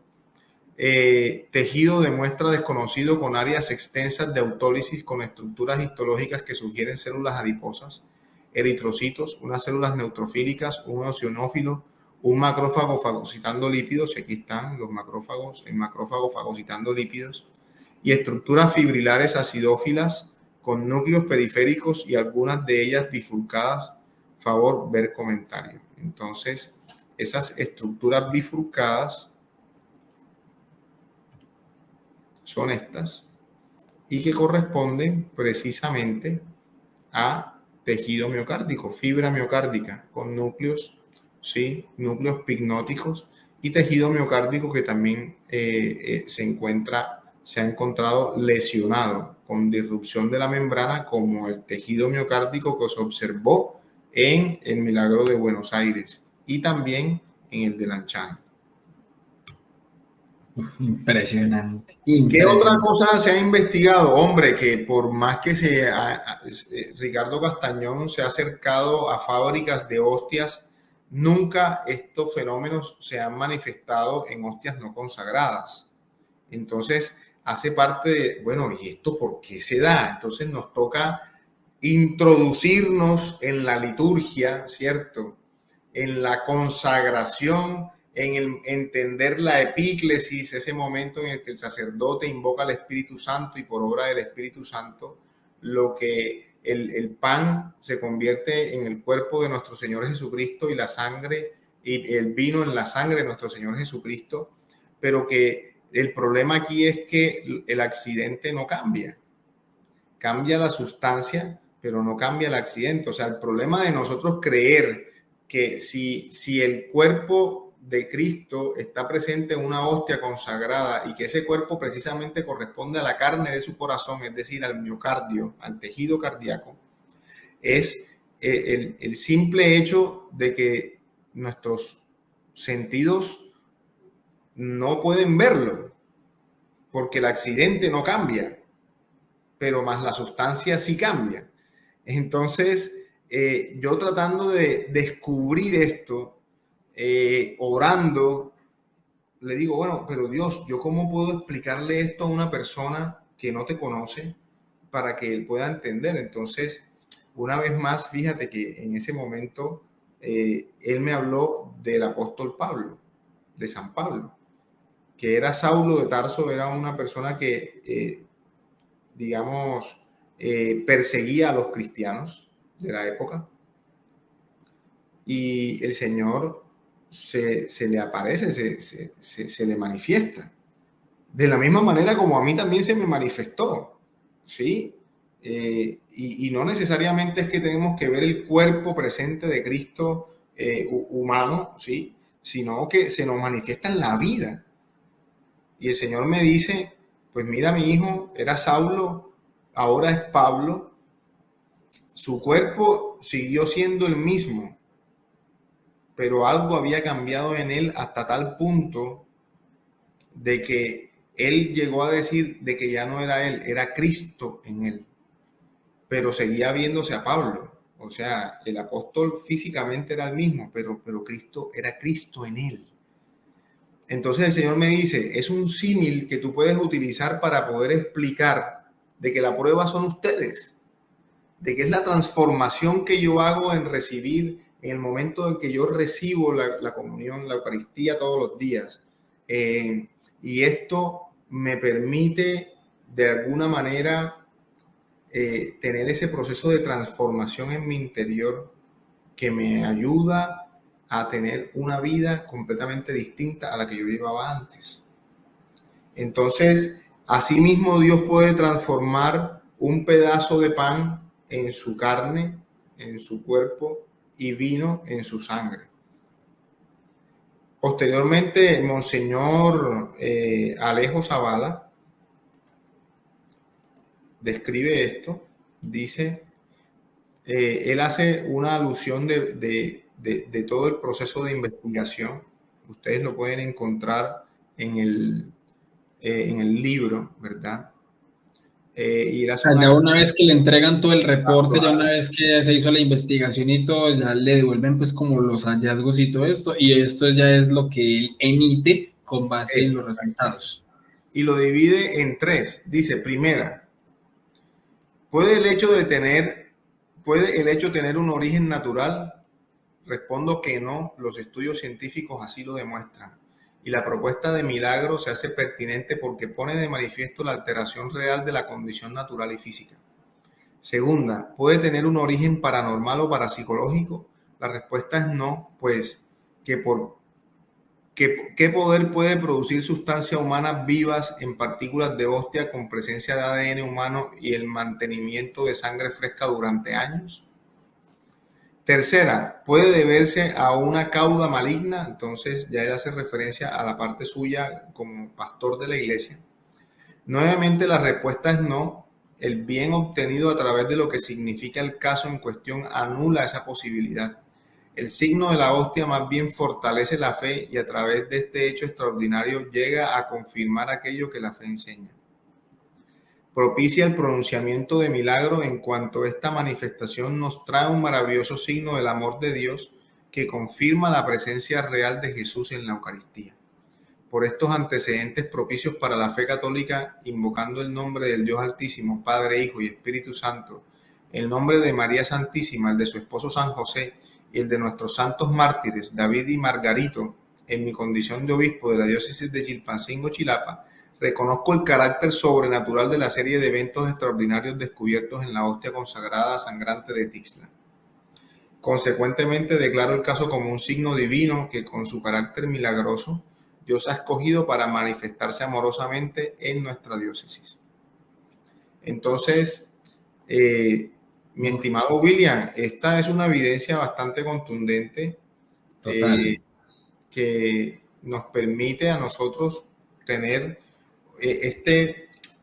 esta misericordia de Dios en la que Él, aunque nuestros ojos y nuestros sentidos nos impiden ver lo que realmente sucede en la Eucaristía, el Señor en su inmensa misericordia nos permite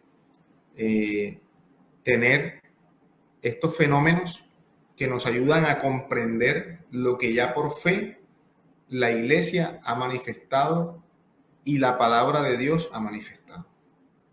Eso es precisamente lo que uno muchas veces dice respecto a los milagros. O sea, por ejemplo, como decía ahí el obispo, que no podía ser obviamente un acto maligno, porque es que el demonio lo único que hace es prodigios, pero no milagros. Y todos los milagros normalmente se dan y se presentan en un contexto cargado de mensaje religioso. Contexto cargado de mensaje religioso. Obviamente dentro de lo que es nuestra fe. Entonces, ahí uno puede observar que aunque hay evidencias científicas que muestran lo que ocurre en la materia, o sea, lo que ocurrió en la materia, aunque no se explique el cómo, se explica el qué. ¿Qué es lo que nos está mostrando aquí la materia? Entonces no nos está explicando el cómo, porque el cómo es el hecho milagroso, pero sí nos está mostrando el qué.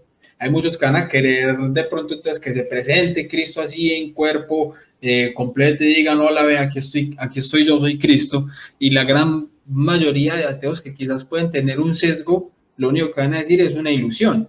Pero De entonces acuerdo. ahí es donde entra la gran y bonita frase de mi buen amigo San Agustín, que decía, para quien quiere creer, tengo 1000 argumentos. Para quien no quiere, no tengo ninguno. Entonces, aquí tenemos evidencia que es contundente, pero que requiere de todas formas, así como cuando alguien se monta un avión para ir de un punto A a un punto B, un paso de confianza y de fe en la investigación objetiva. De acuerdo. De acuerdo, sí, esto es un tema y yo voy más allá de eso. La cuestión es, ¿qué hacemos con esto? O sea, ¿cuál es el objetivo de esto? Pues ahí yo puedo dar fe de esto, pues Ricardo Castañón era un hombre, digamos, económicamente resuelto. A la edad de 44 años, él era el director de una clínica psiquiátrica en Alemania.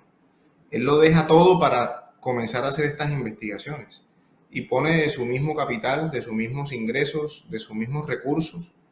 Eh, y por más que tú quieras generar ingresos de esto, pues, ¿cómo? ¿Sí? O sea, él aquí no ha patentado una, digamos, un invento, una información que vaya a generar una cantidad enorme de recursos. O sea, ¿qué objetivo hay detrás de esto? Es lo que uno tiene que preguntarse. ¿Qué hago yo con esta información? ¿Cuál ha sido el objetivo de llevar a cabo tantas investigaciones y utilizar recursos importantes para poder llevarlas a cabo? Porque cada muestra de estudio de cada estudio de estas muestras es súper costosa porque son de pequeñas muestras. Entonces, ¿cuál es el objetivo?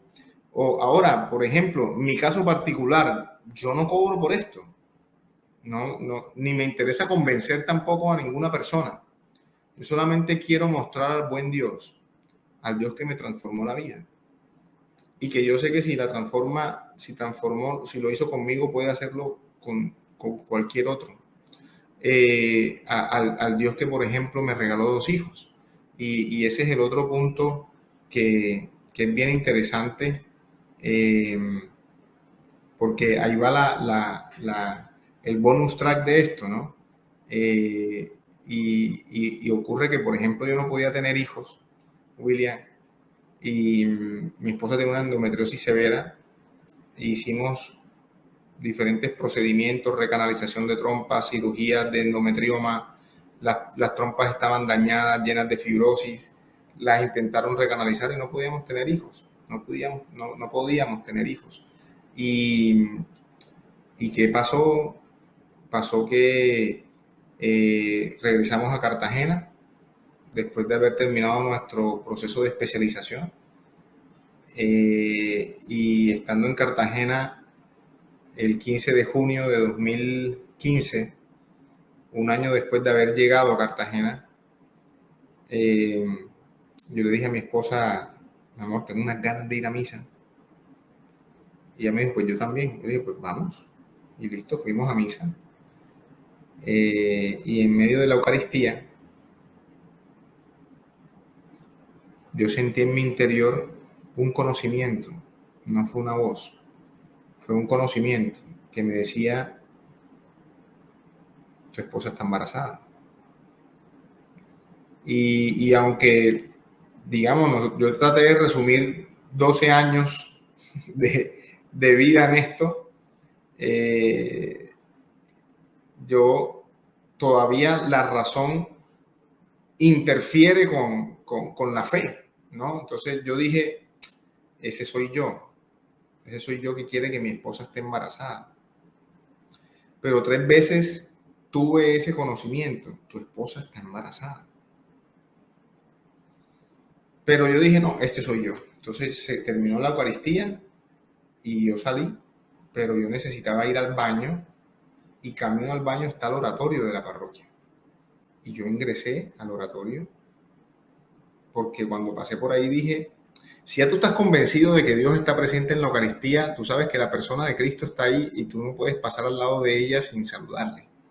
Entonces ingresé y cuando entro, le miro al Señor y el Señor me dice, tu esposa está embarazada. Yo le dije, Señor, tú me estás hablando, tú te estás manifestando en mi vida. Entonces ahí me puse muy nervioso porque dije, esto no es mío. O sea, el Señor me está diciendo que mi esposa está embarazada. Y ya nos íbamos y me subí al carro, mi esposa también. Y cuando íbamos camino a la casa, yo no aguanté más y le conté, oye, mi amor, he tenido esta situación en la Eucaristía y el Señor me ha manifestado de que tú estás embarazada.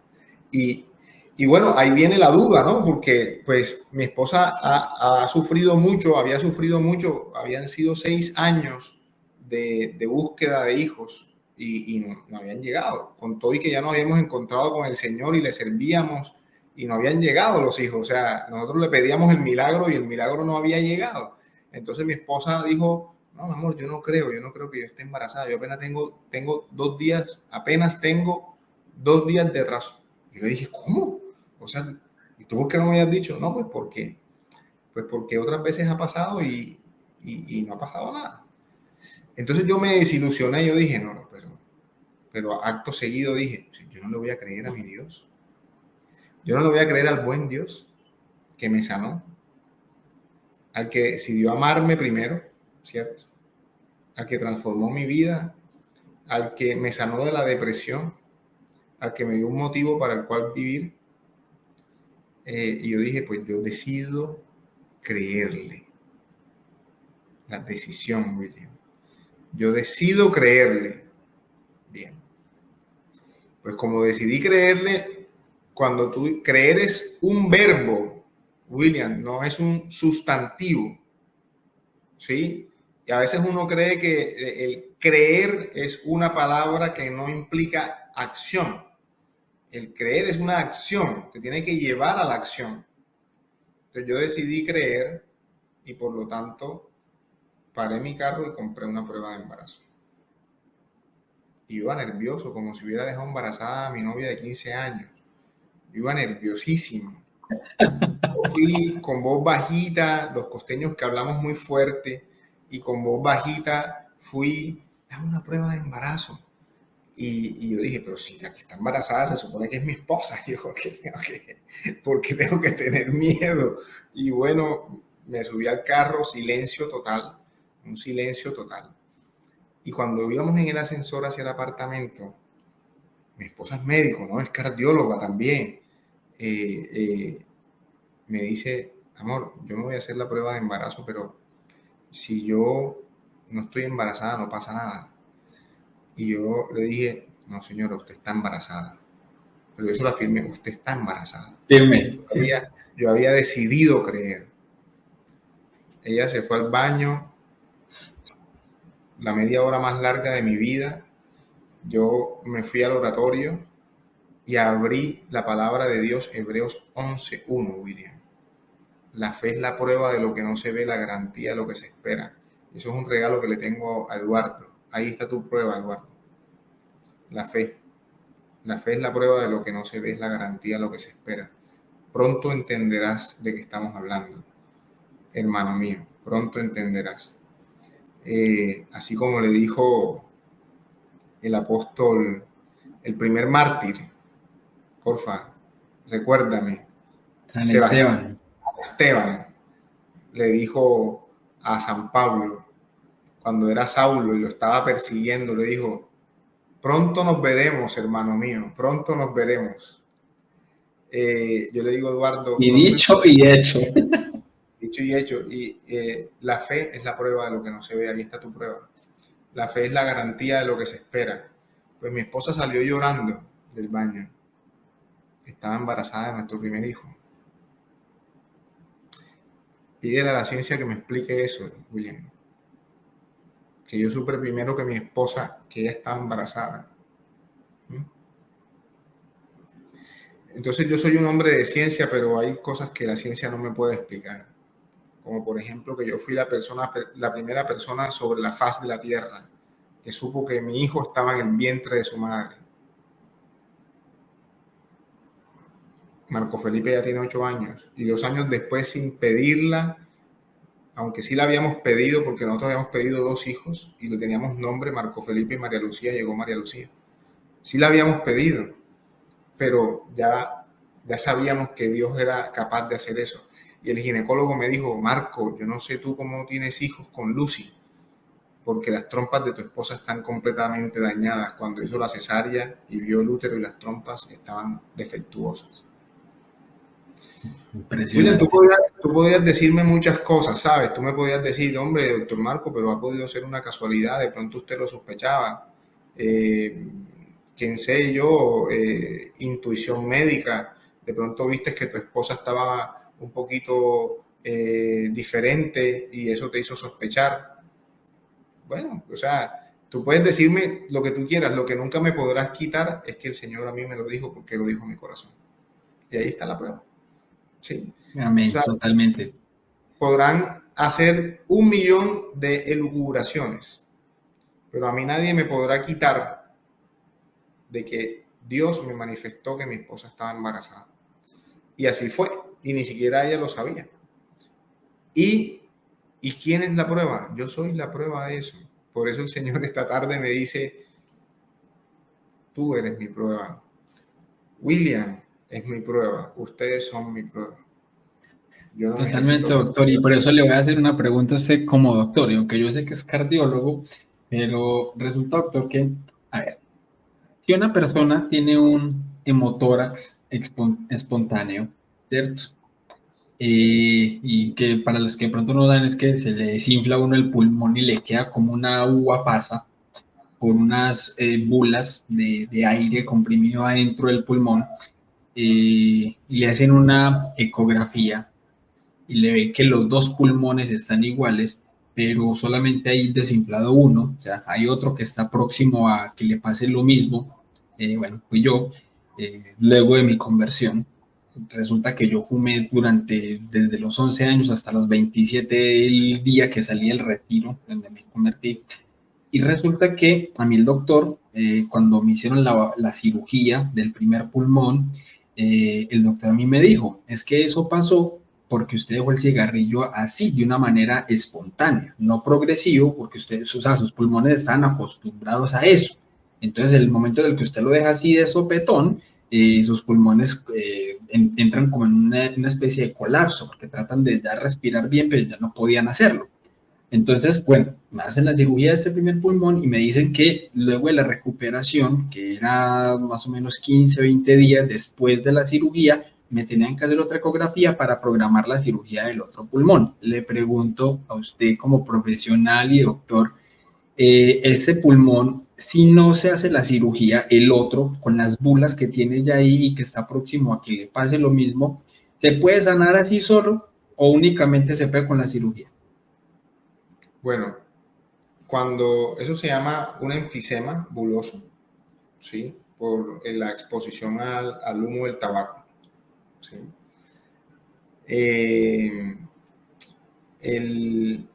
Digamos, una vez el pulmón ha perdido su arquitectura y su estructura y se forman unas bolsas, que son las que se rompen con facilidad, digamos, médicamente es imposible que él vuelva a su tejido normal. O sea, imagínense un globo que, digamos, pierde pierde la capa más importante y por ese ladito se vuelve más frágil. O sea, a menos que se haga una intervención quirúrgica y se quiten las bulas, no hay forma de que el pulmón vuelva a su tejido inicial, digamos, sano. Bueno, pues le cuento, doctor, que cuando me hicieron la ecografía para programar la cirugía del otro pulmón, estaba completamente sin absolutamente nada, y como decía la doctora que hizo la revisión, decía como si nunca en la vida hubiera fumado. Así es Dios.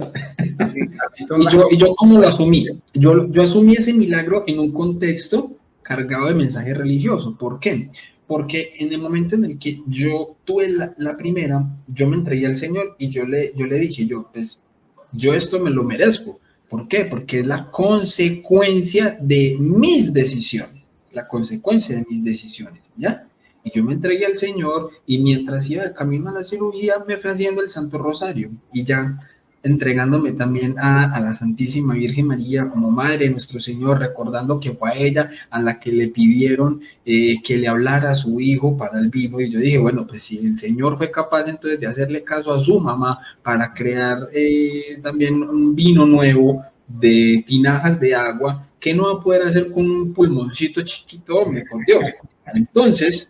Entonces, ahí es donde viene el punto, que una vez ya yo asumo mis consecuencias por mis decisiones, Dios me da el regalo. O sea, Dios permitió que pasara esto para yo poder tener mentalidad, ya obviamente siendo consciente de la realidad divina del Señor, siendo consciente de todo esto, asumo la responsabilidad, tengo la cirugía, tengo la recuperación, que fue difícil, obviamente volver a tratar de respirar bien con el pulmón fue duro, fue complicado, y ya venía otra más, y que yo obviamente ya sabía que iba a ser pesado, pero bueno, yo entregué, me puse a los pies de la cruz del Señor, le entregué mi vida, y yo, bueno, Señor, que se haga tu voluntad y no la mía, y luego de la ecografía veo que mi pulmón está completamente sano, como si no hubiera tenido nada. Tengo la ecografía del inicio y tengo la ecografía del después. Entonces, ahí son, por ejemplo, milagros y cosas que hace el Señor en uno y que uno muchas veces ni siquiera las dice, porque para mí el milagro más impresionante que yo he tenido en mi vida ha sido mi propia conversión. Para mí era imposible. Total, Para mí era total. imposible. Entonces, el resto son dulcecitos que el Señor le da a uno, pero que los cree uno porque uno los vive. Pero una persona que quizás no cree o no tiene la misma fe que pueda tener uno ya en este camino del Señor, uy, ¿será que creo? ¿Será que no creo? Pues a mí no me ha pasado, ¿cierto? Pero yo lo puedo decir porque a mí me pasó. De acuerdo, de acuerdo. Esa es digamos, un hecho verídico que pues no necesita ya corroboración, ¿no? Es como lo importante aquí de del- de la conclusión a la que tú y yo hemos llegado sin siquiera conocernos, ¿no? Es que efectivamente la manifestación de Dios es tal de que ya llega un momento en que tú dices, mira, no me parece, me sorprende, pero no me, pero sé que no es imposible porque ya lo he Exacto, visto. sí, exacto. Así es, doctor, totalmente de acuerdo con usted. Bueno, doctor, como para acá vamos aterrizando entonces ya en esta hermosa charla y esta, pues no sé cómo más llamarle porque me parece que ha sido un episodio de preguntándose llega a Roma de aquellos que yo sé que van a ser de mucho fruto y bendición para muchas de las personas, para mí mismo, para su misma vida, para el mismo Eduardo, para todos. Y como lo dije incluso en la misma transmisión que tuve en el diálogo con Eduardo, le pedí a las personas que estaban ahí, a los que fueron a verlo más adelante, oración por él, por su alma, por su conversión, no porque sea algo presionado o impuesto, no, sino porque Dios actúa y en el tiempo de Dios, todo será en el tiempo de Dios y ya el Señor irá mostrándole el camino a nuestro buen amigo Eduardo.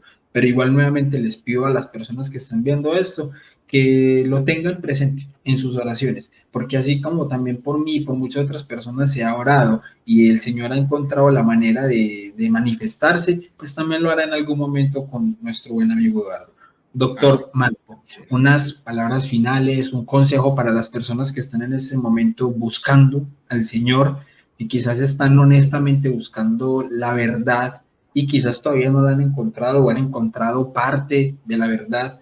¿Qué consejo les podría dar a las personas que puedan estar viendo este programa, doctor, o que lo van a ver más adelante? Bueno, el consejo que yo les puedo dar es que nosotros debemos buscar la verdad de manera sincera. O sea, haya una búsqueda honesta de la verdad sin prejuicios. Porque quien busca encuentra. Y si tú verdaderamente valga la redundancia, estás buscando la verdad, la vas a encontrar. Eso es lo que yo, no solamente para el que no cree, sino por ejemplo, el que es cristiano y no concibe al Señor en su manifestación eucarística, que es muy importante para nuestra salvación, para la salvación de toda la humanidad. Jesús en la Eucaristía es la piedra angular que la humanidad está esperando. Cuando la palabra de Dios dice, la piedra que desecharon los arquitectos era la piedra angular, en la piedra angular de la iglesia de Cristo, la que Él fundó, es la Eucaristía. Y el día que esa piedra angular no esté, veremos cómo el mundo se irá cayendo de a pedacito. Entonces, pero quien está, como dice San Juan Pablo II, la ciencia y la fe son dos alas que nos elevan en la búsqueda de la verdad y de la verdad de Dios para conocernos a nosotros mismos. O sea, el que busca la verdad la encuentra, pero hay que buscarla de manera genuina, no con objeciones como tú bien dices, sino que hay que buscarla queriendo hallar y sin prejuicios. Y todos los caminos nos conducirán a Roma, mi querido amigo. Totalmente, así es, doctor. Bueno, le quiero agradecer, doctor, por haber aceptado esta invitación, por haberse tomado todo este tiempo y este espacio. Normalmente el programa dura un poco menos, pero hoy queríamos que el Señor hablara y el Señor ha hablado. Yo sé que a muchas personas estas palabras le pueden llegar desde su fe. Algunas personas quizás pueden no tener esta misma fe o esta misma creencia, pero aún así en su mente, en su conciencia y en su alma sabe que algo de lo que dijimos aquí le puede haber llegado y le puede haber removido un poquito las cosas adentro. Lo digo porque yo también estuve en esa posición y en algún momento alguna cosa se movía. Lo que pasa es que a veces la soberbia nos ciega y no nos deja ver. De verdad, doctor, le quiero agradecer por su tiempo, por su carisma, por la forma de explicar, porque obviamente ha sido muy ameno, no todo el mundo puede entender los términos técnicos desde la ciencia, desde la medicina, entonces es muy bueno poderlo transmitir de una manera clara, sencilla y que pueda ser de buen entendimiento para todos. Y también quiero agradecerle a todas las personas que se han quedado hasta este momento en esta transmisión, pedirles no solamente oración por nuestro hermano Eduardo, sino también por el ministerio, el apostolado que está llevando a cabo el doctor Marco Laquicet. Les pido también oración por este canal, por este apostolado, para que podamos seguir adelante transmitiendo y enseñando la fe católica de la mejor manera y poder llegar a, como dice este nombre del canal, enfocar bien nuestra fe católica. Para despedirme, les quiero, por aquí está, les quiero decir como siempre en voz de mi gran y buen amigo San Agustín, que nadie ama lo que no conoce. Y por eso, preguntando, se llega a Roma. Dios los bendiga, la Virgen los acompañe, paz y bien. Y bien.